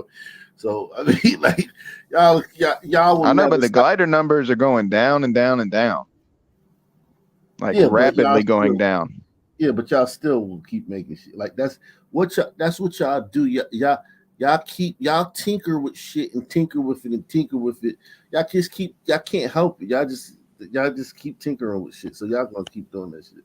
That's just DNA. MPD and supporting agencies located the suspect yesterday, April 6th, and engaged in a lengthy vehicle pursuit and foot pursuit. However, the suspect made good his escape. During that pursuit, the suspect did throw a weapon from that vehicle. That weapon has been located and confirmed to have been used during these robberies. On today's date, MPD located the suspect and engaged in a foot pursuit, and he was taken into custody by our SWAT team. That foot pursuit happened this morning on Lower Wetumpka Road. He's now being held in the Montgomery County Jail on no bond. He said he didn't get a bond. I mean, that's 2 in a row that didn't get a bond. Salute to y'all down there, man. Gliders waking up in Montgomery, man.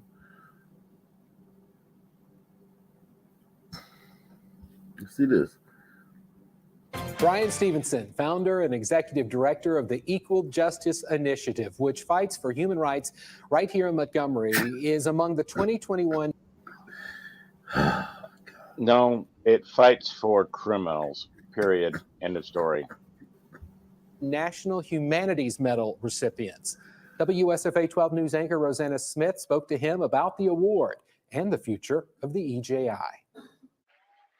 Just a few weeks ago, President Joe Biden presented 11 recipients, including Equal Justice Initiative Director Brian Stevenson, with the National Humanities Medal. I just was very encouraged because much of what we've done really without a lot of precedent. For more than 30 years, EJI, under Stevenson's leadership, has provided legal representation for people on death row and challenged convictions and sentences imposed on people who are poor and marginalized. When You might as well just say it. People that are black. Yeah, real shit. Salute to Steve S, man, coming through once again, man. Steve S dropping it, our Nation Hall of Famer, man. I saw a legal system that treats you better if you're rich and guilty than if you're poor and innocent, a system that is compromised by a lot of forces that are not consistent. Yeah, with like the dude fairness. that gave you that award, very- you fucking dumbass. Like, how are you that fucking dumb? And if you take the case of some really poor glider that got railroaded by the system, I might believe your grift. But no, you're just after the criminal. Compromised by a lot of forces that are not consistent with fairness. I was very compelled to do something about that. EJI has also broadened the conversation about our nation's history. Hundreds of thousands of people from around the world have come to Montgomery to visit the National Memorial for Peace and Justice and the Legacy Museum. I certainly Look at all these fucking gliders.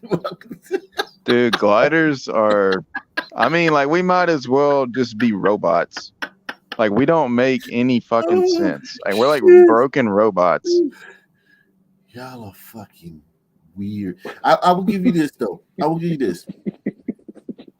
Without, like, none of this would just be dirt and fucking forest and shrubbery and trees and mosquitoes if it wasn't for y'all. So y'all have facilitated that this Sun Man is built. But damn, man, y'all are some strange motherfuckers. Dude, the way I am, like, I've had gliders get up and leave the room when I talk the way I talk around them. They can't stand it. I'd say 70 to 80% of gliders are NPCs. If you control the programming, you control them. Yeah, I mean, it's just wow. Wow, like y'all are strange. Like the worst thing you could say to a glider is that they have value. They will get just belligerently disgusted with the notion that they should exist. It's the weirdest fucking thing. Hey, fisherman, you have value. Oh, I know I do. But these people are fucking lost. I'll make it my mission to tell gliders everywhere they have value as much as I can. Be prepared for some strange looks. To visit the National Memorial for Peace and Justice and the Legacy Museum.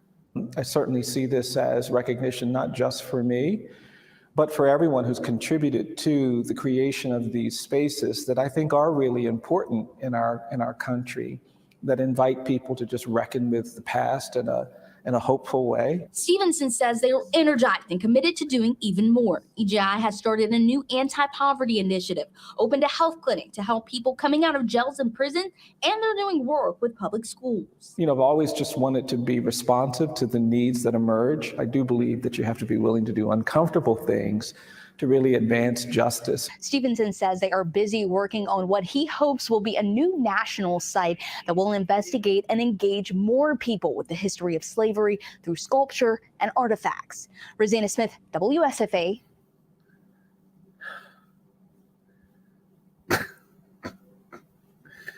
I mean,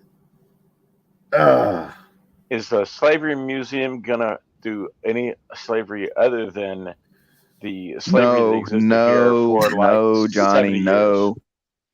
No. Slavery is white people owning black people. That's the only thing that they're going to talk about in that stupid museum.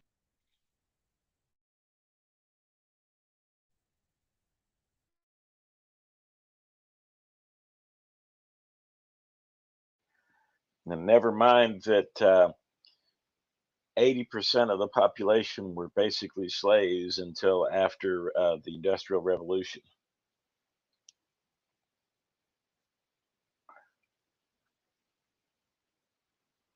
Looks like I got called away again, so we got to keep it up. I got a good juicy story in Tucson.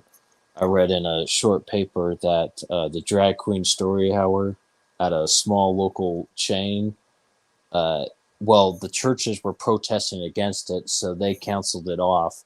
And to help provide security for the next one, the bookstore is partnering with the Juice Crew Community Council, and this council is actually going to verify all the parents and stuff. So you have to sign up for an interview. This council, they will interview you, verify you, and then when these drag queen story times go on, they will send you a text or an email with the date and location of where it's going to take place, so that way the local churches and neo-Nazis, of course, can't protest it. Yeah, it's probably been going on for years, man. I've never met. I've lived in South Carolina for probably over 20 years. I have yet to meet a neo-Nazi. I'm joking with the neo-Nazi, dude. That's what they just call them. No, it was just, that's just a Jewish trope. Jews just sling. They just sling names. It's just a at thought people I've had. to shut people up. It's just a thought I've had. I never met an actual neo-Nazi, or I never met. You're never going to. The point is not to make these people are not out there. It's just anything anti-Semitic or neo-Nazi is anything Jews don't like. That's where it comes from. Well, the neo-Nazi. Well, I mean, I know Nevada skinheads, and they're pussies, man. They don't do shit. They go have no into power. Mexican There's like restaurants. 20 of They're them. friends with Mexicans. Hell, even fucking one of them is dating a fucking Asian chick. And it's like, what, dude? I thought you're like white power and like Hitler and shit. Yeah, you're dating an Asian. What the fuck? That sucks. So you could trade Doc Martens shoelaces. Salute to Doug Chunks, man. Doug Chunks says, "Am I the only one predicting an underground movement that will be a cross between Dexter and the Star Chamber?"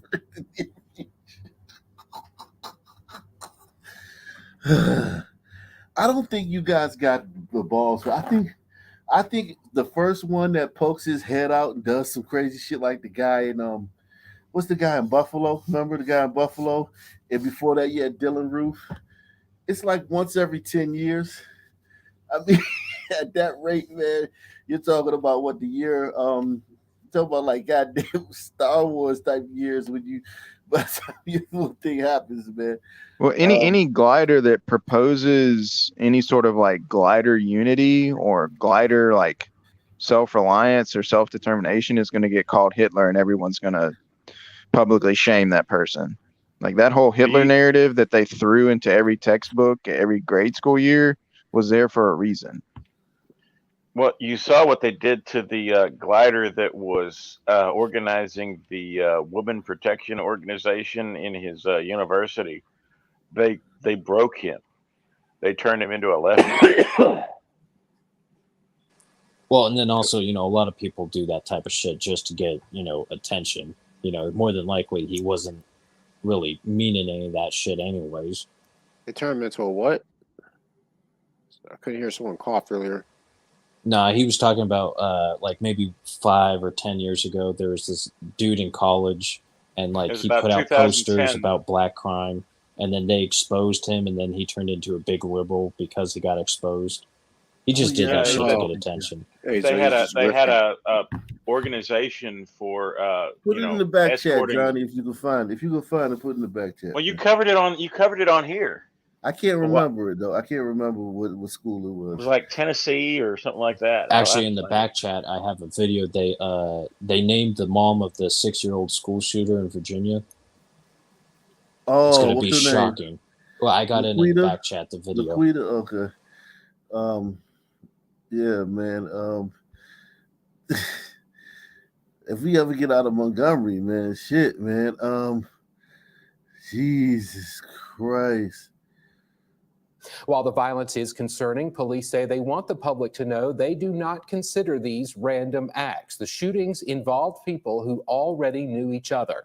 Montgomery Mayor Stephen Reed joined MPD top brass for that news conference. They again stressed the importance of teaching young people conflict resolution skills and ways to de-escalate potentially violent situations. I want to reassure the community that we'll continue to do everything we can to make our city safer. We'll do everything we can to improve the quality of life, and we'll do everything we can to solve these homicides that's plaguing our community right now. Public safety is our number one priority. It is important that the confidence is there regardless if we have had a spike in crime or regardless if we've had a decline. We want to be consistent and we want to be professional and deliberate in everything that we do.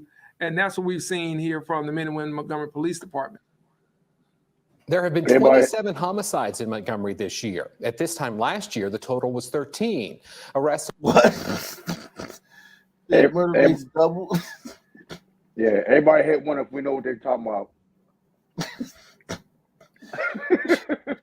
Yeah, they don't want to say who it is, man. I think in a place like Montgomery, like everyone knows, like this is it's very sunny down there. I think everyone. Look at the mayor, the police chief. The suspects are laughing. I mean, listen, man. The murder rate's doubled. It's going in the wrong direction, man. Let's see. Let me see if I can get out of here, man. This place is bad place, man.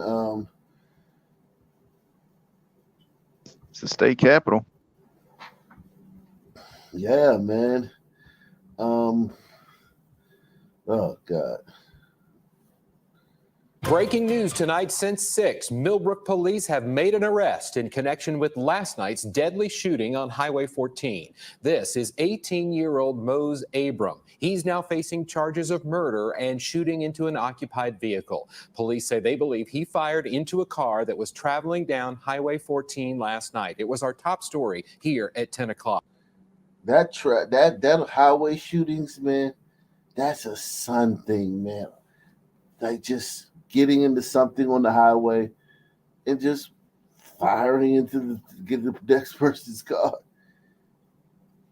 Or it could be somebody they think they think it's somebody else, and they're so stupid that they don't even verify, and they just start shooting at them. Well, that's they don't care if they hit anything. The act of shooting the gun is the macho thing. It isn't the whether you actually killed them or not. It's I shot. I defended myself. I did this. I took out I shot at the ops. It's the act, not the result that they care about. Yeah, the result is kind of like into the realm of abstract because the result is a step removed from that moment. Anything that's not in that moment is basically abstract when you're dealing with some people. So it's like it's just I think you pretty much nailed it though, Johnny. That pretty much is kind of like the spirit of a lot of sun shootings. Like just like firing the gun. You think I won't? And then watch me. Yeah, it's the anything that happens after that is like a million miles away in their mind frame. It's probably something that it might as well be the sequel. It's like the shooting the gun is Die Hard, and whatever happened where the bullet goes is like Die Hard with a Vengeance. It's like literally like that. It's the next movie. It's not even part of the same movie.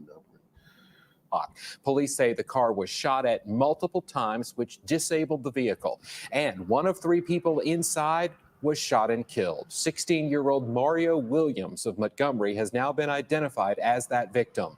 Police say they found him along with the car in this shopping center parking lot. We spoke today to another teenager who says he and Williams were friends. It's just sad, you know, that he had to lose his life. He loved by so many people and things, man. Because it really had me messed up on the inside when I had first found out the news, you know. Instantly started praying, like, hoping that he, you know, make it. It's believed people in both cars did know each other, and the shooting was the result of an earlier argument. An investigation is ongoing. Okay, so yeah, it was a result of an earlier argument. But Die Hard with a Vengeance was the third act. The Right. second one was Die Harder Exactly. at the airport. Exactly. That's how we don't. And listen, the fact that we don't think that far ahead, it would not be a problem in a homogeneous black society, because everything would make sense to everybody there, and everybody would kind of know the deal. When you're in a multicultural society with different groups with different ways of thinking, it becomes very, very stark. You know what I'm saying? It very, very highlights it. Okay. Oh shit. Breaking news confirmed just a few minutes ago, Millbrook police are investigating a murder this evening. Investigators say it all started with a phone call from a passenger in a vehicle who said their car had been shot at by someone in another vehicle on Highway 14.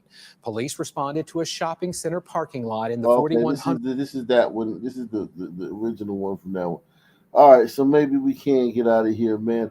You say you got something in the back chat. Let me see. Jeez Christ. Oh, okay, I see it.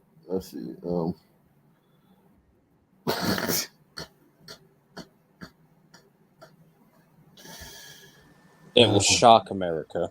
Yeah, everybody's gonna be full. Everybody, pick yourself up off the floor. Get ready to. If you have a pacemaker or a bad heart, I suggest you sit this one out, because the shock will just might take you up out of here, man. And 13 News Now at 6 begins with breaking developments out of Newport News. 25-year-old Deja Taylor is the first person charged in connection to the shooting at Rich Neck Elementary School back on January 6th. Taylor is the mother of the 6-year-old boy who police say shot his teacher, Abby Zwerner. Taylor now faces felony child neglect and a misdemeanor charge. Ann Sparacco is live in Newport News for us tonight with details on the indictment. And Ann, we're getting a lot of new information tonight. David, Janet, yeah, this is a big development, 3 months in the making, with so many people nationwide just asking the question, who will be held responsible in this case? In addition to the 6-year-old mother, we are now learning more people could possibly be charged in this case. It's an unprecedented case watched nationwide, and months into the investigation, we're learning more about who prosecutors are holding responsible. More than 3 months after Newport News police say a 6-year-old boy shot his teacher, Abby Zwerner, inside Rich Neck Elementary School, a grand jury formally charged the boy's mother, 25-year-old Deja Taylor.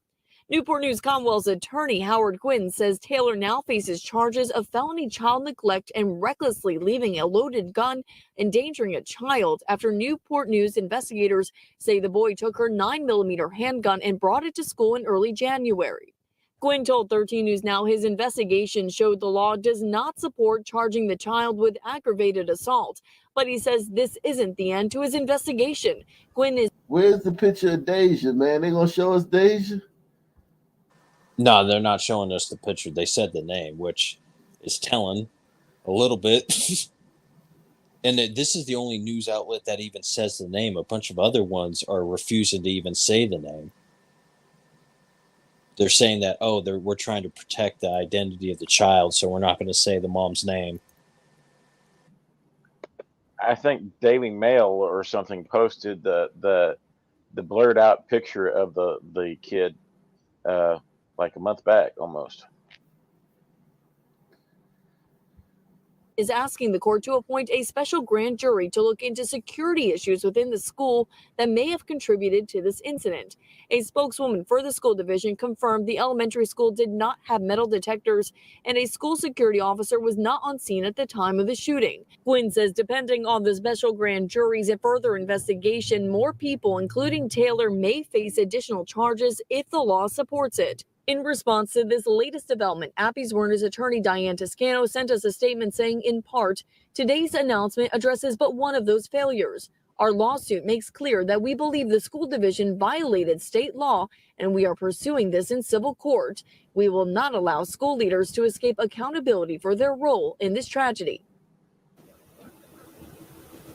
And Appy's Werner's attorneys filed a lawsuit for $40 million in court last week. In that lawsuit, her attorneys claimed that school administrators ignored vital warnings from school employees that the boy had a gun on him at school of the day of the shooting. Now, the attorney representing the now former principal of the school says they plan to file a countersuit. The assistant principal of the elementary school has since resigned. And no responsibility for the mother who left the gun where he could get it, and also didn't teach him that I will beat your butt if you ever touch this, you know? Well, she's been arrested though, John. She got arrested. There was a mass shooting in Orlando at an Easter egg hunt. So context clues. We spoke with her. Was it the Easter Bunny popping off? Learned a 30. Context clues, man. We've learned a 38-year-old, a 33-year-old, and a 16-year-old were all killed in the shooting. I spoke with the grandmother of two of the shooting victims. She is just heartbroken and devastated. We spoke with her off camera, and there is a reason for that. She feared her safety. She said her grandkids had nothing to do with the shooting, and she doesn't know what those shooters are capable of. They are innocent bystanders. People started. Wow. So she lost 3 grandkids. What the fuck? And they didn't have anything to do with it? Shit. Sunistan is rough, man. Sunistan, baby. That's enough to make you move, man. That's enough to make you move. She said her grandkids had nothing to do with the shooting, and she doesn't know what those shooters are capable of. They are innocent bystanders. People started shooting and they just sitting. Then one got shot in the head and one in the liver. Poppy Park looks like time stood still Monday. The Orlando park full of broken plastic Easter eggs, caution tape, and playing cards that were left behind after people ran for cover when gunshots rang out Easter Sunday. 5 people were shot, 3 killed, including 33-year-old Patrizia Dieterville. We spoke with her grandmother, who she was visiting when the shooting happened. I give God the praise. They love me. They love me, so they want to come and be with their grandmother, not knowing it will be one of them last time to see me. Not knowing that grandma lives in Blackistan. Happened. I give God the praise. They love me. They love me, so they want to come and be with their grandmother, not knowing it will be one of them last time to see me. The Carver Shores grandmother says her other granddaughter was also shot and is in critical condition.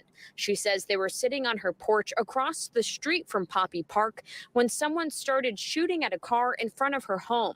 Her grandkids caught in the crossfire. Someone started shooting at a car in front of her home. That's just so sad, man. That's just sad as shit, yo. Damn. And here's the thing. That mass shooting that glider did today, we've already, just in Montgomery and in the fucking, Orlando, we've already done that. We've already outdone him in Blackistan just by going to 2 cities.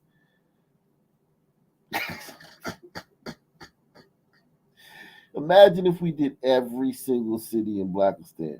Imagine if we had, you know what I'm saying, just go through every. It'd be hours and hours of stories every week. Well, I had something pop up in my Twitter feed. It's 9 Sun men hanging out in a smoke shop, a weed shop in New York. What Oh could go yeah, I wrong? got that one.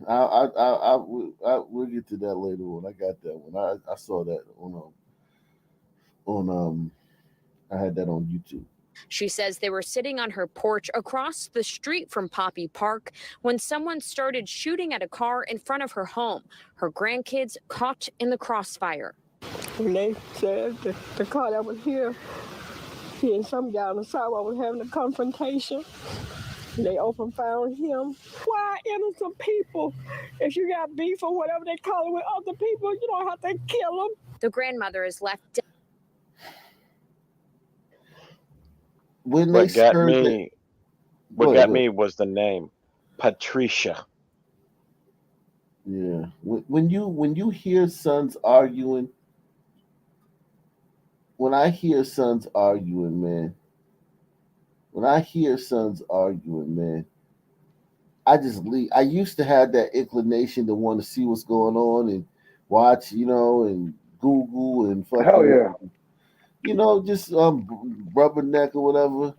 Now, when I hear sons arguing, that means get the I fuck keep it away. stepping. Hell yeah, me too. I keep it Yeah. stepping. I'm like, oh hell, Let this let nigga must let start me go shooting. back to old school Ock, where there are three, I will not be, and I make, and I, yeah, if there are Yeah. two, I make three. So I'm Yeah. leaving. Yeah, even if I'm the third one. So that really when there's two other than me, I will not be. Because it's Yeah, I like, live by that rule. I live by your rule, bro. Real shit. yeah, because it's literally because Tommy said where there's three, I say if I'm the third one, I'm out. Real shit. Fuck that. I'm gone. So, because I mean, it's just listen, man. I've been around these type sons, man. The impulsiveness and the thing about it is it's not like your life. Like you got a son man off the street. Okay, you got killed, but you got a bad guy off the street. That Negro was going to the penitentiary anyway for something else. He didn't kill your ass. Hell yeah. Just happen to not kill your ass. Yeah, real shit. You Real just shit. wasted your life, man. Why innocent people? If you got beef or whatever they call it with other people, you don't have to kill them. The grandmother is left devastated, upset, and frustrated. They're not hunting animals like back in the olden days. They're not doing. They're getting the gun to kill people. Why they sell them? Why they keep making them? People don't know what it's like to lose a grandchild. It's just like my child. It's just so sad. I don't understand this gun thing. I really don't understand it. Orlando police tell me they are not looking for any. She keeps talking about the gun, and she keeps talking about why they keep making guns. Well, she watches news. She's old. She watches TV news, and that's all they talk about. So that's all she says. Yeah, I get that TV news, but like your literal grandchild is dead. One is in the hospital in critical condition. Two other people who weren't even involved in the situation were murdered. It all happened in front of your fucking house. She's not getting that from the news. She saw that. Suspects at this time. That is because they believe everyone involved has been accounted for. They do say no arrests have been made. Reporting in Orlando, Stephanie Buffman. See the difference? The white guy be dead, man. That white trans girl, she dead, man. When white people do this shit, they be dead. You see this glider queen, she'll report on this stuff her whole career, right? And it'll just be son thing after son thing after son thing. And at no point, if you asked her like who's doing this stuff, she'll be like, "Oh, everybody does this." Yeah, yeah. It's fucking weird, man. Yeah, she's a fucking moron. But here's the thing, this same city, man, Orlando,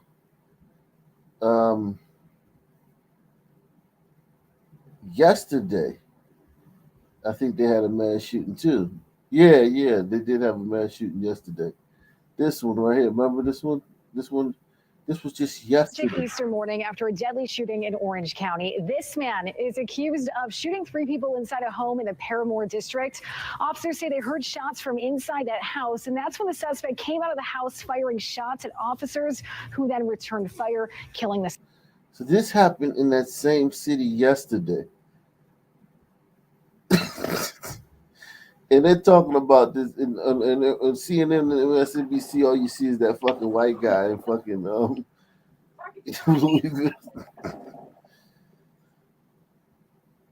Wow, my God, man. All right, here we go. Oh. Regulars at Kennedy's Lamppost Bar came for a night of karaoke, but found chaos instead. The sheriff says Travis Jordan finished his song and wanted an encore. When he was denied, they say he pulled out an 18-inch machete he had been hiding.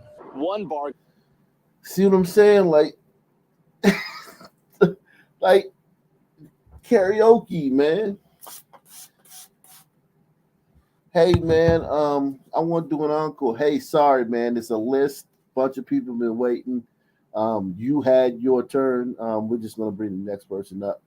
Just like you were the next person after the person before you. We're just going to do that thing again, except it's going to be somebody else this time. And it's just like that turns into fucking like a deadly situation. I mean, obviously we can't do karaoke anymore. That's the only logical right thing. Yeah, exactly.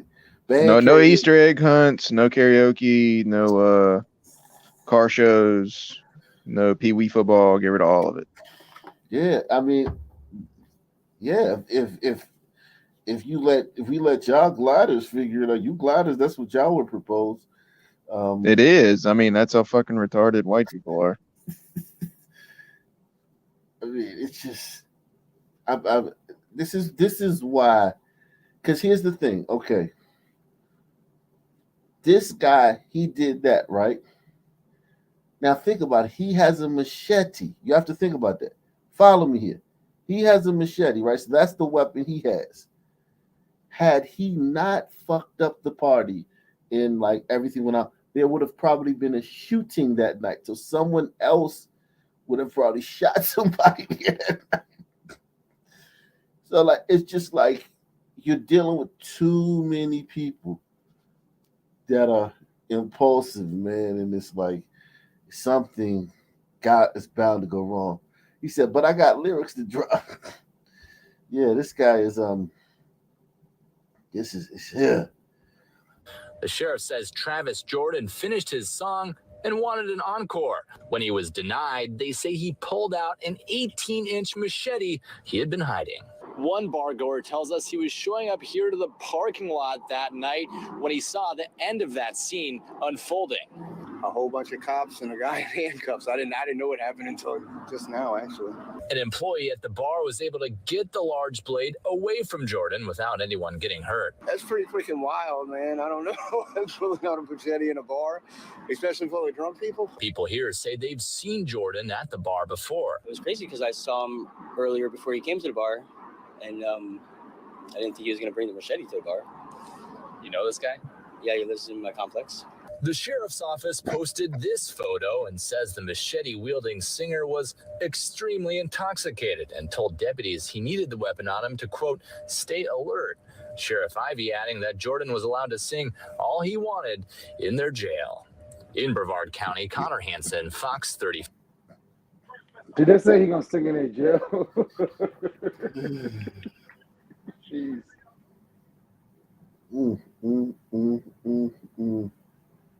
He was released from prison 2 years ago. Now Crosley Green may go back to prison for a murder he says he did not commit. Fox 35's Marie Ettinger explains why this is happening now. Crosley Green was convicted in 1990 of murdering a man named Charles Flynn in Titusville. He spent 32 years behind bars, including 19 on death row, through all of which he was able to keep a spotless record. He's been out of prison for 2 years now on house arrest with an ankle monitor. But now even that taste of freedom is being stripped away. We are still optimistic because we believe that justice will be done. During their initial homicide investigation, police wrote in their notes they believe Green was not responsible for the murder, but that the victim's girlfriend might be. That evidence was never turned over to Green's lawyers at the time, which is why he was finally allowed out of prison in 2021. A wrongful conviction, the court said. But a judge in an appeals court ruled the police notes wouldn't have made a difference in the case and said Green will have to turn himself back in by April 17th of this year. His main concern is with his family. His family obviously is devastated. Yeah, I think this guy's done 32 years. If some man kills somebody nowadays, they're gonna get like fucking, you know what I'm saying? These some teens out here wreaking havoc and getting 2 years, getting fucking 5 years. This guy's done 32 years. Man, let this fucking guy go. I mean, like, I'm not in favor of locking this guy back up. He's done 32 years on a homicide. And said Green will have to turn himself back in by April 17th of this year. His main concern is with his family. His family obviously is devastated. Since Crosley has been out of prison, it has reunited his entire family in a way that's been beautiful and miraculous to see.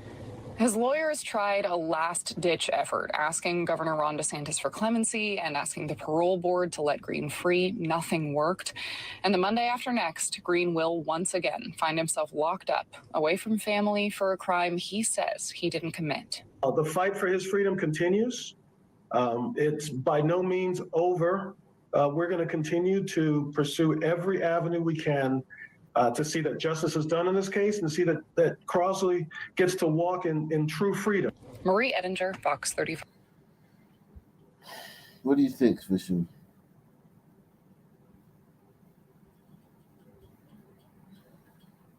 Oh, Johnny. Let him go, man. Keep him free. Fuck it. Yeah, I mean, that guy did 32 years. He would never get a sentence like that nowadays for just killing like a guy. I gotta find he was on death row, so I gotta kind of like get the circumstances behind it, but I don't really feel like it. I don't have time. But So definitely been a murder. He definitely did a murder. Yeah, it was something heinous. Okay,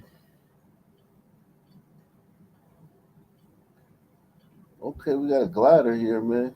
Glidey out here. Fox 35 update now. This man is now under arrest, accused of leaving the scene of a deadly crash in January. Police say Albert Ayala and his girlfriend got into a fight while driving down I-4 near Orange Blossom Trail. Police say his girlfriend jumped out of the car and died. Ayala turned around but then crashed into another vehicle. That's when police say he took off. He's also charged with driving with a suspended license. God damn, man. Yeah, rough day, man. Sounds like massively hey, man, under the influence. Hey, man, if I was his girlfriend, fuck jumping out of a car, dude, I would have fucking got some cinder blocks tied around my ankles and jump into the sea. Yeah, this is fucked up. We got a mall shooting in Philadelphia. And with new information on a triple shooting inside a Newcastle County mall this past weekend. Yeah, just about 48 hours ago, a teenager opened fire at Christiana Mall, shooting 3 people and sending shoppers fleeing for their lives. Today, we heard from more of those witnesses. Plus, we got our first look at those believed to be responsible for the violence. Action News reporter Becca Hendrickson is live in Newark now with the follow to this story. Becca. Sarah and Brian, police say all 3 of these suspects are teenagers causing mass panic in the mall. One of them opened fire after the teens started a fight in the food court. It sent people running for their lives. New surveillance video shows 3 suspects who police say are behind a shooting at Christiana Mall. They just look. Time to leave the mall. Yeah, they just look bad to the bone. But here's the problem, though. Philadelphia, a place like that, the mall would be teeming with them. Yeah, and then you just never go to the mall ever again. You just let it fill up with them, and then you just burn it down. That's the best case scenario. Yeah, man. Wow. That's a rough looking bunch, man. People running for their lives. New surveillance video shows 3 suspects who police say are behind a shooting at Christiana Mall Saturday night. Police say the 3 teenagers started a fight with an 18-year-old victim who was leaving the mall's food court around 6:45 p.m. The victim's friends jumped in. Police say that's when one of the suspects pulled out a gun and shot the 18-year-old and his 16-year-old friend in the torso and lower body. Another 18-year-old standing outside on the sidewalk was also shot. When everybody started running, I left my keys and my wallet and my computer on the counter. Sage Similor was. What the fuck would you do in there, Sage? The fuck was she doing there with her fucking laptop and her?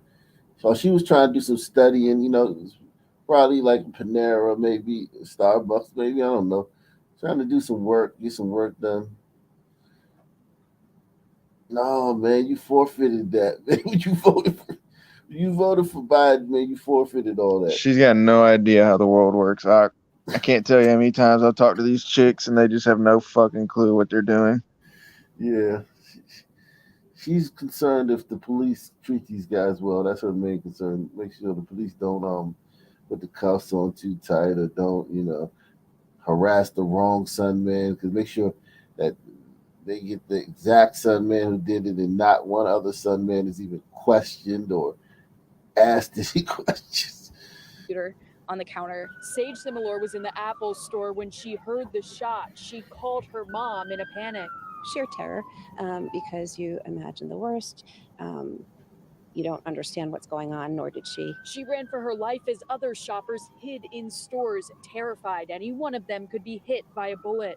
We couldn't get in my car. We had nowhere to go, so we were running, and we don't know like what's happening or like what exit or they're going to come out of if they're going to run outside. So we had nowhere to run. She came back to the mall when it reopened Monday to get her laptop, wallet, and keys.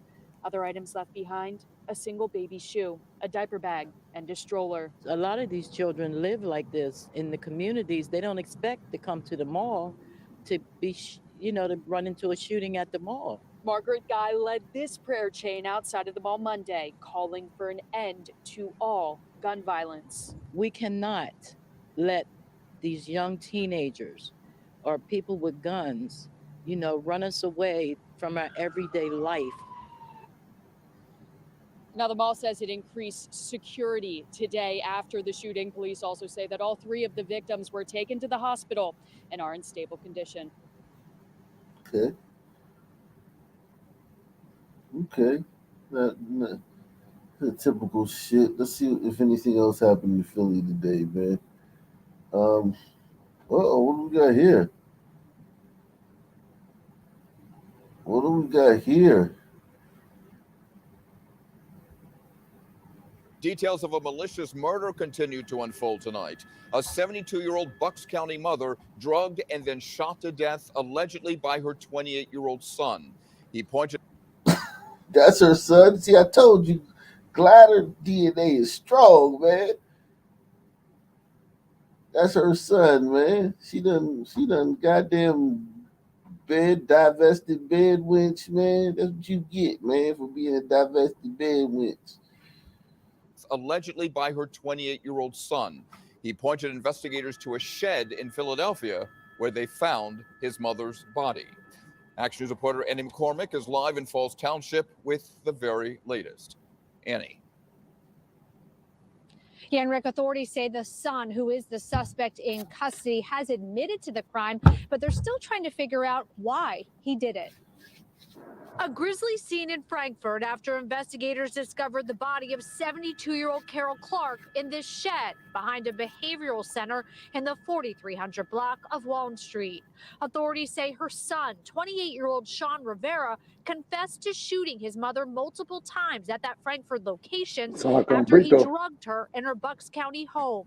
According to the affidavit, Rivera told detectives he purchased the fentanyl specifically to give to his mother. And prior to allegedly shooting Clark, the affidavit states Rivera noted that Clark was conscious but in a lethargic state from the fentanyl. Gruesome. Yeah. That you would,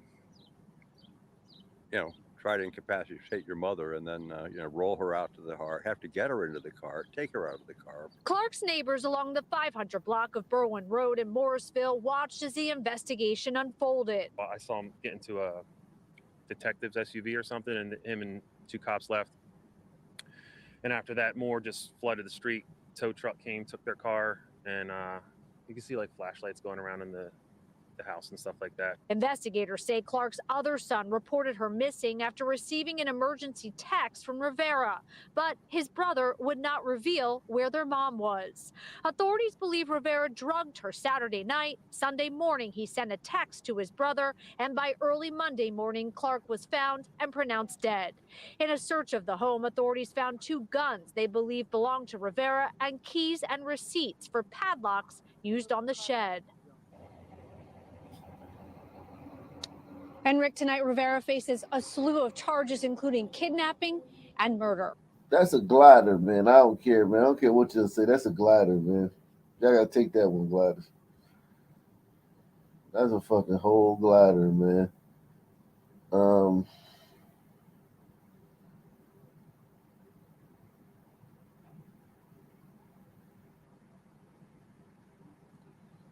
A glider burrito. Yeah, I'm about to say Rivera sound like a burrito. Yeah, I mean, don't get me wrong. He's a white Hispanic, man. What they call it, white Hispanic? 'Cause his mom's DNA did not show up, man. I mean, what it was like? What was it? Juan Perez, right? Went into Mexico. They probably left some blue eyes there. Yeah. I mean, don't get me wrong. I mean, I'm not saying that it's not there. It's just not showing. What do we have here? Tonight, a Delaware County mother is searching for justice after her 14-year-old son was shot more than 21 times by another teenager. The family says they feared for their safety and were looking to move when the boy was shot and killed. Action News reporter John Paul live for us now at the Darby Police Department with that mother's story and the ongoing investigation. John. Yeah, Shari, Rick, Kyle's mother is planning his funeral right now. You know, he was just a few months shy of his 15th birthday, but on Wednesday, he was shot and killed, and police say it was at the hands of another teenager. As we was going down the block, that's when I heard the shots. Latiana Savage heard the shots that killed her young son. And I just seen him laying lifeless, laying in the, just laying there like this. 14-year-old Kyle Lohman Jr. was shot to death around 5:30 Wednesday afternoon at this home on South 7th Street in Darby. Police say 17-year-old Sean Parker of Greensboro, Maryland, shot Lohman 21 times. Police say it all started over a simple dispute. Now Lohman's mother is left clinging to memories, a lock of hair, a favorite T-shirt, a tattoo on her arm. Kyle, he was an awesome leader. Like he was like a genius, smart. That's a new one. She'd been trying to leave their neighborhood in Darby. Yeah, salute to her, man. I mean, nothing's changed with Philly. We still waiting on seeing Philly show up with at least one cute woman. No, we are. Philly's still on the schneid, but I salute this sister for giving us a breaking the mold in another category. Darby, PA, man, per capita income is like what is it? It's $16,990 a year. Shit, pretty good. That's pretty per capita. God damn, Jesus Christ! That's about how much these gliders are paying for fucking private school, so their kids don't have to go to school with her kids. Like a genius, smart. She had been trying to leave their neighborhood in Darby because she was worried about something like this. And so was Kyle. He felt unsafe too. He knew like stuff was going on. Like we wanted to leave from out of here. We was trying, and I just didn't have the financial. I'm a single, struggling mother, and I couldn't. I was trying. Now she's trying to make sense of his death, and she wants to try to help. She said she was trying to get out of there, man, and I can sympathize with that, man. She don't have the means, man. Someone in the chat said she looks like KRS-One. That's fucking hilarious. She does, man. She does, man. She's a typical Philly woman, man. It's something in the water up there, man. It just, It's not I'm good. hoping. I want to see one. Just haven't, man. 60% sun. Yeah, I mean, 60% sun. Golly, I mean, 100% fucked. that's a huge number, man. 60. Yikes. Their mom feels her pain. We have to stop the violence. We have to stop the bloodshed. They're taking our children. We have to save our future. She wants to try to start a nonprofit. She is working on that now to hopefully reach kids before they turn to violence. Police say Kyle may have had a gun, but she disputes that, saying that I think she found a way to make some money. She might have found an avenue to get her finances, even though it's too late. Taking our children. We have to save our future. She wants to try to start a nonprofit. She is working on that now to hopefully reach kids before they turn to violence. Police say Kyle may have had a gun, but she disputes that, saying that her son, her young 14-year-old son, was unarmed.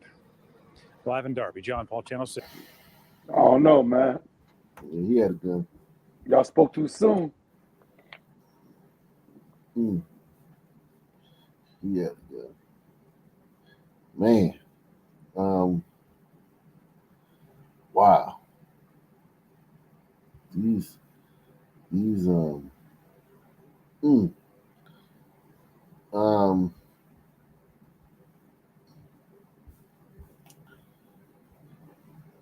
The world continue to observe Ramadan. A Muslim teenager in our region says she was discriminated against for wearing her hijab at work. Action News reporter Sharifa Jackson has her story tonight.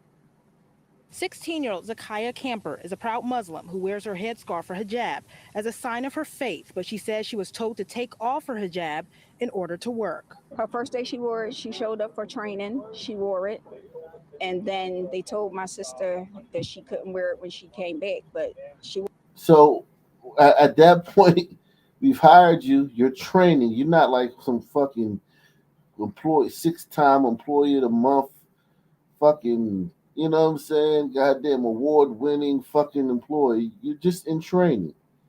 Don't wear this thing. Okay, boss. Like, it's that simple. Why are they making this like this some fucking like? I was gonna say, you don't think they had a rule book where they said that you can have no headgear on your head before you started working there? We don't read the rule book, man. I can tell you that. Yeah, I guarantee you they ain't read the Quran either. I mean, it's a restaurant, though. Don't they want everybody's hair to be covered? I mean, well, that one had the Pooh Shiesty mask on. It looked like she was battle ready. Yeah, this is annoying, man. This is frustrating, man. We cause problems everywhere we go. But she says she was told to take off her hijab in order to work. Her first day she wore it, she showed up for training, she wore it, and then they told my sister that she couldn't wear it when she came back, but she wore it anyway. Tonight, her aunt spoke to Action News. She says her niece... Okay, so like, yeah, Tamika, they told her not to wear it. She came back and she wore it anyway. And gliders put you on the news as if you're some kind of victim.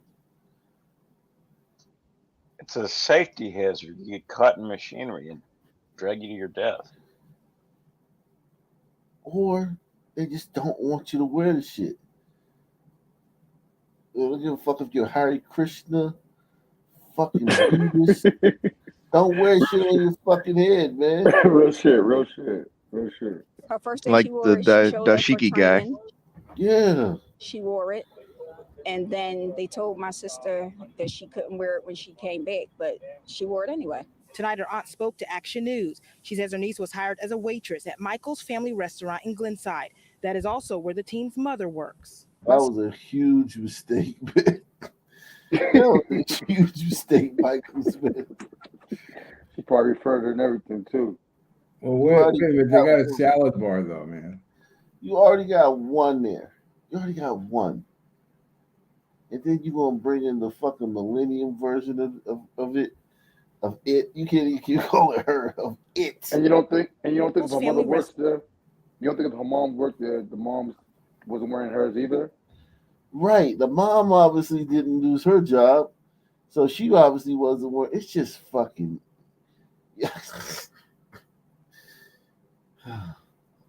Progress. Restaurant in Glenside.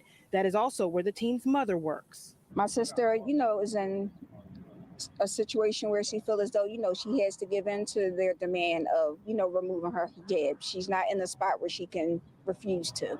But she doesn't believe it's right. Saturday afternoon, the NAACP and community members met outside the eatery. So we're here in support of this young lady and her family. Whose grandma is To this? show that as a community. Hey, Mark, I mean,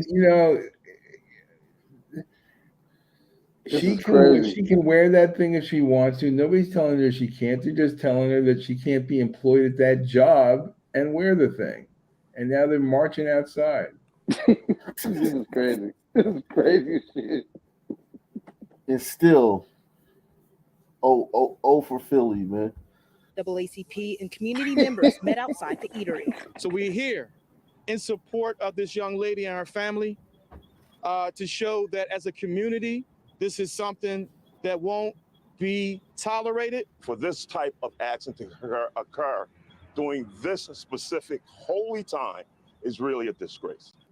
This is that guy needs to visit the salad bar more or not eat at that restaurant anymore. They've had literally fucking 1,500 black people have been murdered in the last 36 months. And these motherfuckers, this is probably the first time the NAACP showed So, up. like, the NAACP is pro-Islam now? Because this is an Islam issue. This is not a black issue. No, this is a black issue, Jack. Well, I mean, yeah, it is, but at the same time, like, the principle of it is like related to Islam, not being black. Man, but the problem is you told a black girl to do something. If she had on a fucking weave of white fucking hair and they told her not to wear that, it would be a black issue. This is a black issue, man. I'm just saying, like, they're so stupid. They're arguing for Islam, but it's really like a black thing. It doesn't make any sense. I don't think that they mind that they see Islam as a black thing. Like, a lot of black people see Islam as a black thing. They see Christianity as a white thing. Islam is the black religion and Christianity is the white religion in their mind. But also, y'all are the original Jews. And the Native Americans. Yeah, man, it is what it is, man. I know. I'm trying with my little glider brain to understand. The original Egyptians too, right? And the Japanese. Yeah, I mean, of course, this group that is stumped by this problem dragged 1 million stones the size of a fucking office building 100 miles without the wheel and stacked them on top of each other. Of course, they did that. This is something that won't be tolerated. For this type of accident to occur during this specific holy time is really a disgrace.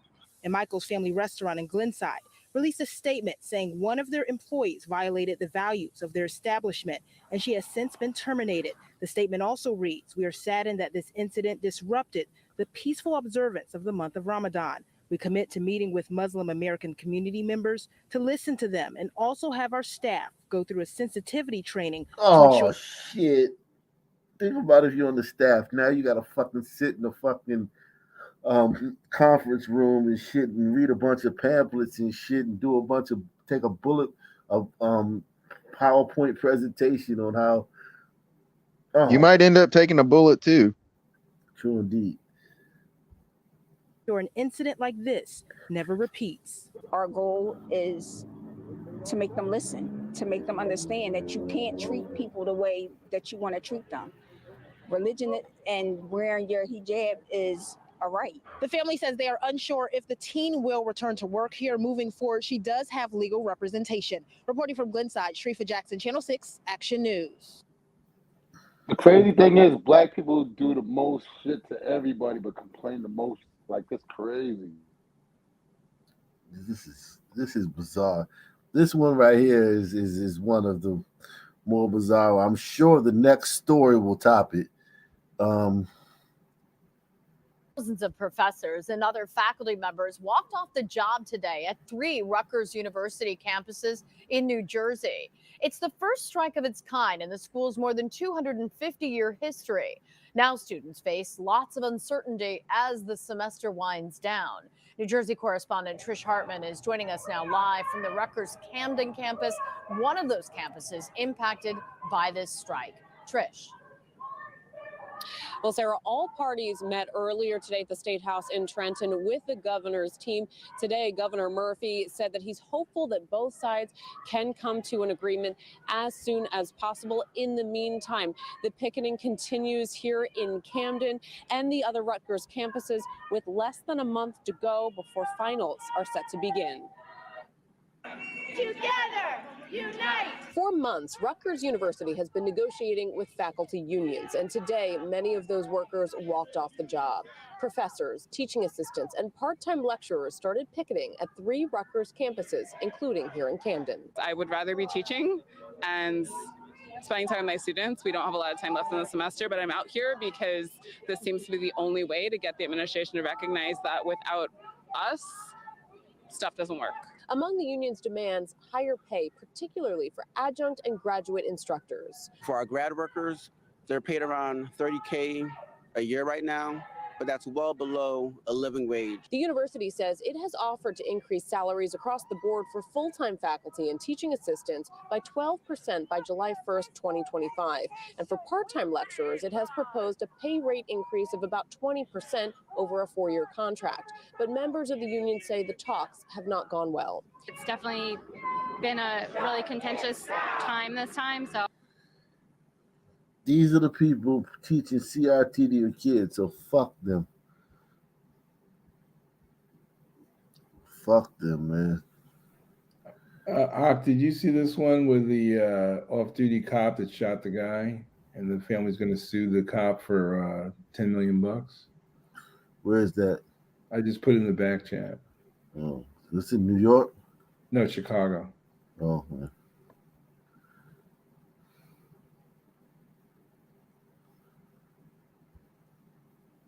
Here at 4:30 with the search for the gunman who ended a life that was just beginning last night. A 13-year-old boy was killed while sitting in front of his own home in Salem County, leaving neighbors horrified and grief-stricken. New Jersey correspondent Trish Hartman talked to those who knew that very young victim. She's live in Salem this afternoon with the story. Trish. This is not the 14-year-old boy that got shot 21 times. This is a 13-year-old. Well, Brian Shari, investigators are still looking for the person who shot and killed that 13-year-old boy last night. Neighbors of the boy were stunned and outraged that someone so young would become the victim of gun violence. Flowers sit on the front porch where a 13-year-old boy was gunned down around 10:30 Thursday night in Salem in front of his house. It's trauma, and I just saw him earlier, so it's sad. Daphne Moore says the boy, her next-door neighbor, would often sit on her front step. She said the middle school student was always kind and helpful. I come home from work, and he'd be sitting here offer to help me with groceries and things like that. He always called me the neighbor. So it was funny because he would always call me, "Hi, neighbor," and he would tell the other kids, "That's my neighbor." Authorities say the teen was unresponsive when police responded to the scene on 9th Street. He was pronounced dead.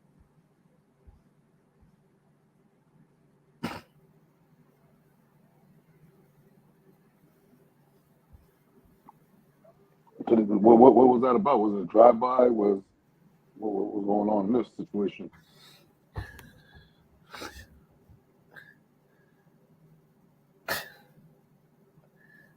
It could have been anything, man. I'm just looking at the front like, Jesus Christ. Like, yeah, you got a whole We got the living room in the front yard. Yeah. Yeah, hell yeah. Is that you think that's a decorating choice, or is that garbage that they threw out? I mean, you got fucking trash. This is trash. It's just the city will fix it. Like, these people rely on the municipality to do everything. Like if the city didn't come get this shit for 10 years, it would stay out here for 10 years. Dead at Salem Medical Center. The Moores next door didn't realize until later bullets went through the side of their house. They shot up the dining room windows and they shot the kitchen window. We had just went upstairs. Damn, Philly. Damn. That's Predator right there. That's a female predator. Damn, Philly. We in Philly. I thought we was in Jersey now. We in Philly still? That's New Jersey. Oh, oh yeah, this is outside of, but this is the Philly station. This is like a suburb of Philly. Damn. You know, they still got zero. New Jersey's right across the river. Okay, we'll give her New Jersey. Fuck it. I'll give you. Yeah, she's Jersey. That's Jersey, man. I'll give you a break, Philly. You off the hook for this one. Jesus. Philly off the break. Yeah, Philly's got to toughen up, man. We had just went upstairs and then all that happened. It's unclear what led up to this shooting or a motive. Mayor Jody Veller says officials are actively trying to launch more youth programs in Salem, working with nonprofits. More programs is the answer. Like, how many programs? What's left to make a program for? More. Like, what aspect of their life does not have a program? Right, as if there weren't a gazillion programs while this kid decided to be sitting on his neighbor's porch. Yeah, it's like what new program? Like, what is the new angle for the new program that's never been done before that's going to work? Like, is it like fucking bedtime stories? We're going to put a counselor in your fucking closet? It's been programs ever since I was a kid, man. Nothing changed, man. It's still the same shit. Like, think about the thing you were showing in Philly with Meek Mill. All those programs, nobody's there. Millions of dollars in the fucking toilet. Because the people who are doing the crime, they would never go to that program. Is that program giving away money?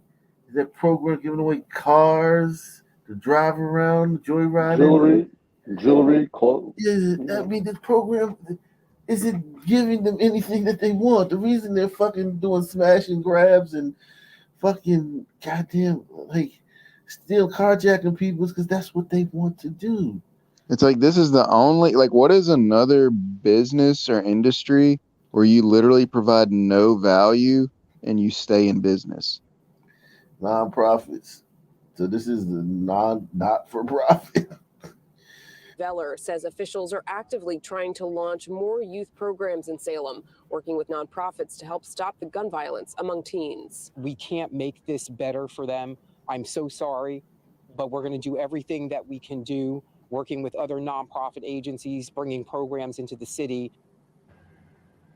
Like, what the fuck are you talking about? Again, no arrest. Like, if I was interviewing her, I'd be like, bitch, what the fuck are you talking about? Exactly. Man, you said you well, they know that's bullshit. They know it's bullshit. I mean, they know the program shit bullshit. It's just a way, like it says, it's giving away more money and shit. Yeah, she knows. Yeah, she knows there's no solution. I mean, she's looked at the data. She knows there's no solution. A 13-year-old is like gunned down gangland mass style, broad daylight. Like, I mean, there's no solution for that, man. Salute to Jerry Judge Hines. Oh yeah, that's the brother of the Singapore. He said there's really no solution for Philly. Yeah, man. Salute to you, man. I said they got something in the back chat. You had something in the back chat, right? Let me see. Yeah, it's yep.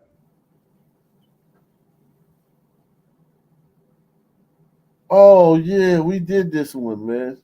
This is the cop yeah, we did this. This is old. Okay. This is old. Yeah, this is old. We did that. Yeah. Let me do this story in what's the smoke shop? He said it was a smoke shop killing in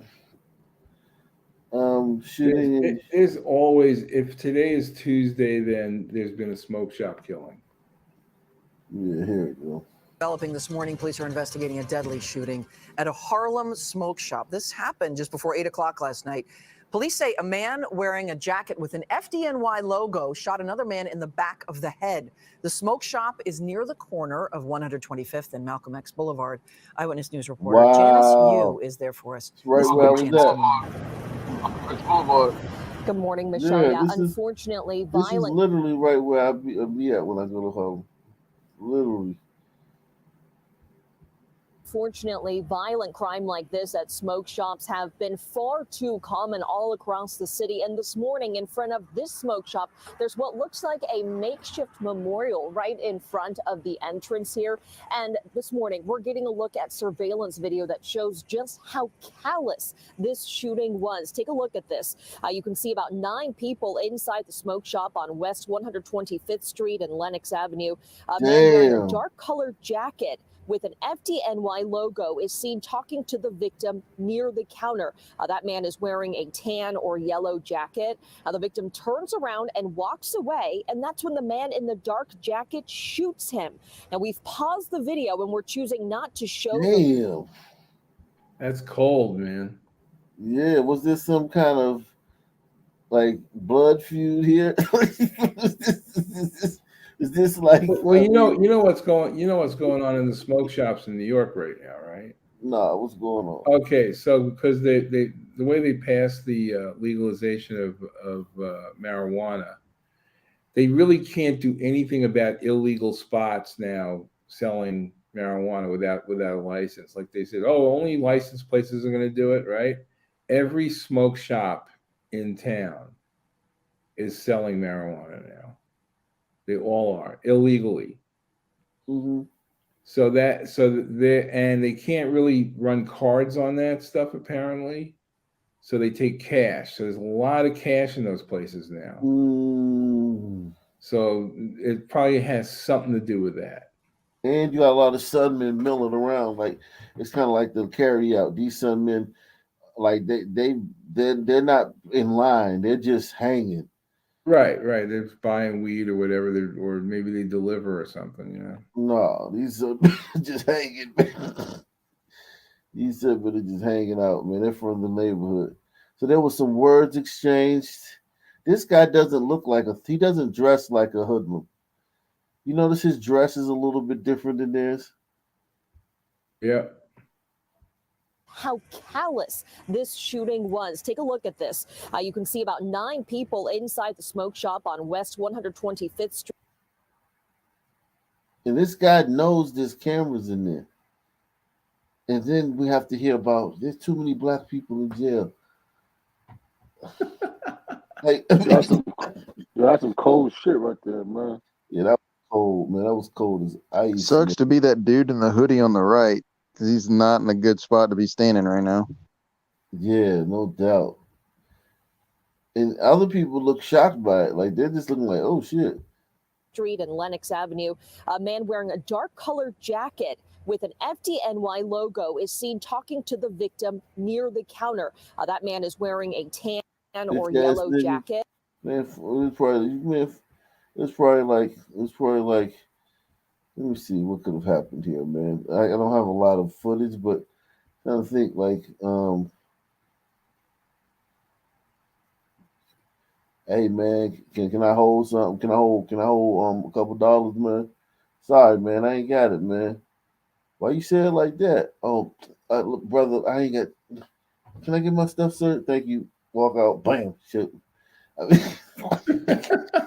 right on camera.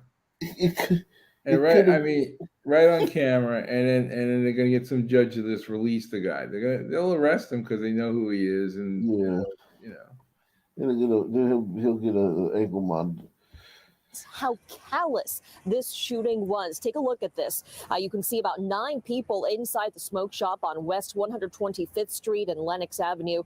A man wearing a dark colored jacket with an FDNY logo is seen talking to the victim near the counter. That man is wearing a tan or yellow jacket. The victim turns around and walks away, and that's when the man in the dark jacket shoots him. Now, we've paused the video and we're choosing not to show the rest of it because it is just absolutely callous. Now, the video then shows people in the shop running. Oh, he must have stood over him if they can't show you the rest, huh?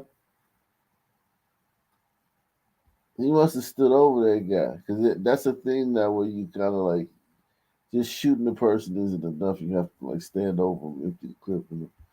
Jacket shoots him.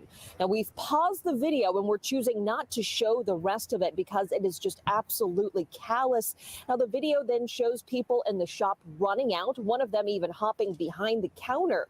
The suspect starts walking out but shoots the victim, who's already on the ground, one more time before walking away. He returns just seconds later and appears to reach into the victim's pocket. Now, the authorities say the 36-year-old man was shot and So he was in no rush to flee the scene. Yeah, he wasn't even right. Well, he said, "You got $10 for me?" And the guy says, "No, sorry, bro," and blows his brains out and then gets his $10. You know. He's a lighter shade too, so he can say, "Hey, all I got to say is he said it called me the N-word."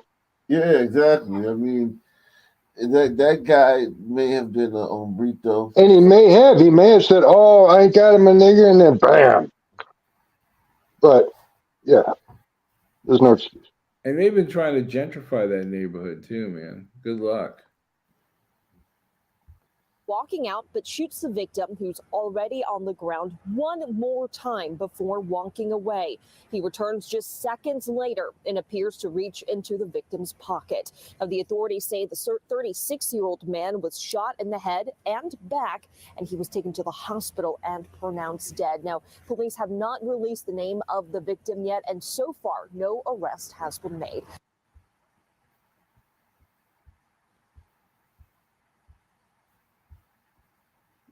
Jesus Christ.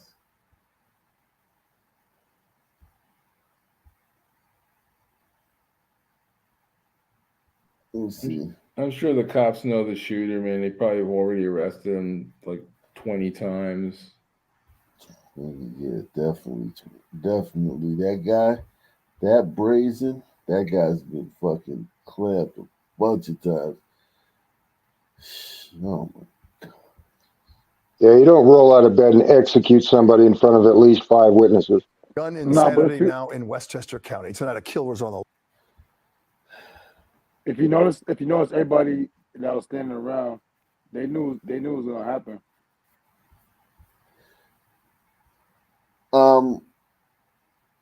Yeah.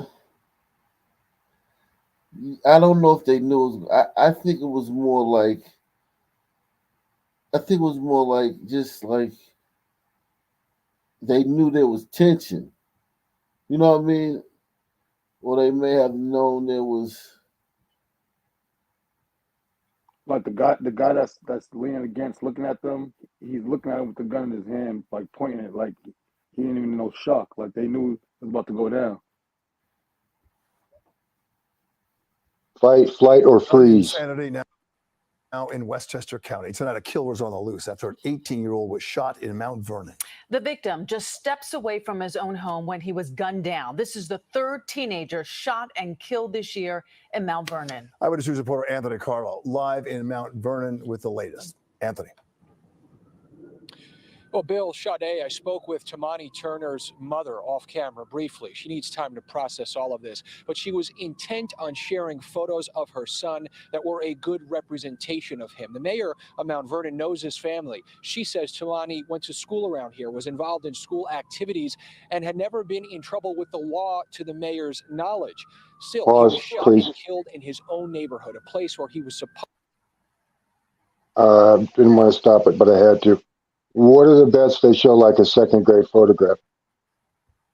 Because it's got to be before he turned into a gremlin.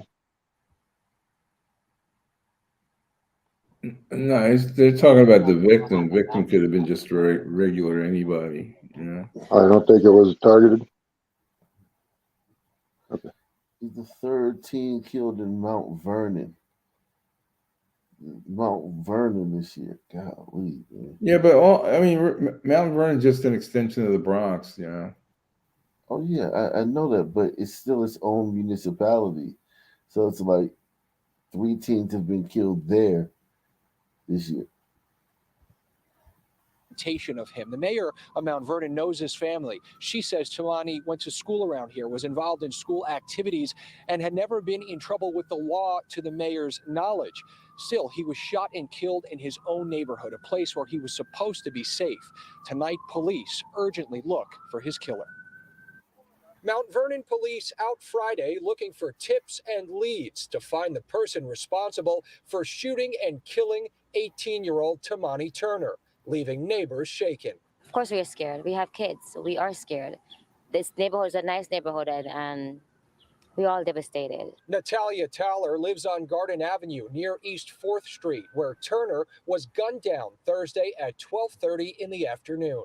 A victim had shown up at Montefiore Hospital in New Rochelle with gunshot wounds. Shot twice in broad daylight. Everybody needs to step up because this is horrible. We live in a nice neighborhood and it's being run down by violence. Turner is the third teenager to become a victim of deadly violence in Mount Vernon so far this year. As we previously reported, 14-year-old Zaire Fernandez was shot and killed on South 7th Avenue almost a month ago to this day. An arrest was made in only that case so far. To see blood on the streets of our children is devastating. The mayor of Mount Vernon today saying she's been... How is it? It's unbelievable, Ak, is it not? The fucking consistency of this shit pattern. Yeah, but you know what's amazing is that, Ak, did you see Jamal Bowman going off on that Congress? You know, Jamal Bowman's actually the congressman from this district, right? And he was going off on this other guy about the gun laws, right? He was going crazy, right? About gun control or whatever.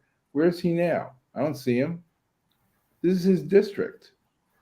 Yeah, I mean, this is gun control is supposed to fix it, not behavior. This is a behavioral issue. Right, but where is he yelling about guns now? I mean, I don't see him over there now. Just He probably got caught in traffic. You can't highlight when the Sun team gets killed. When the Sun team gets killed, as a politician, bringing like light to that. Racist. Yeah, it's racist. Yeah, so Not to mention, if he had to go to every one of them in that city, can you imagine? Shit, he'd be in the car all the time. Yeah, man. I mean, it's the third one this year, man. He's got a job to do, man. Been meeting with the school district and engaging community partners to help, but says more police is not the answer. That's not going to stop violence. If someone is determined to kill someone, then they will, right? But what we have to do is we have to focus on the prevention.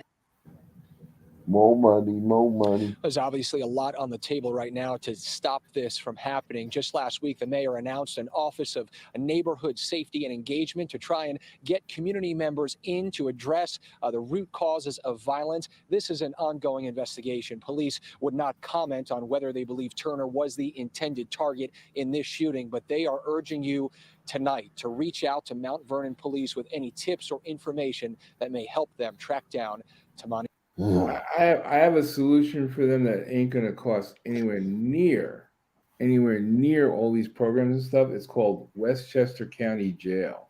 That's what it's called. That guy, whoever it is that shot them, that guy's been in the justice system many other times. Yeah, this is just it's really, really, really, really bad, man. And on that note, man, I'm out. Peace out. Peace, man. Night, everybody.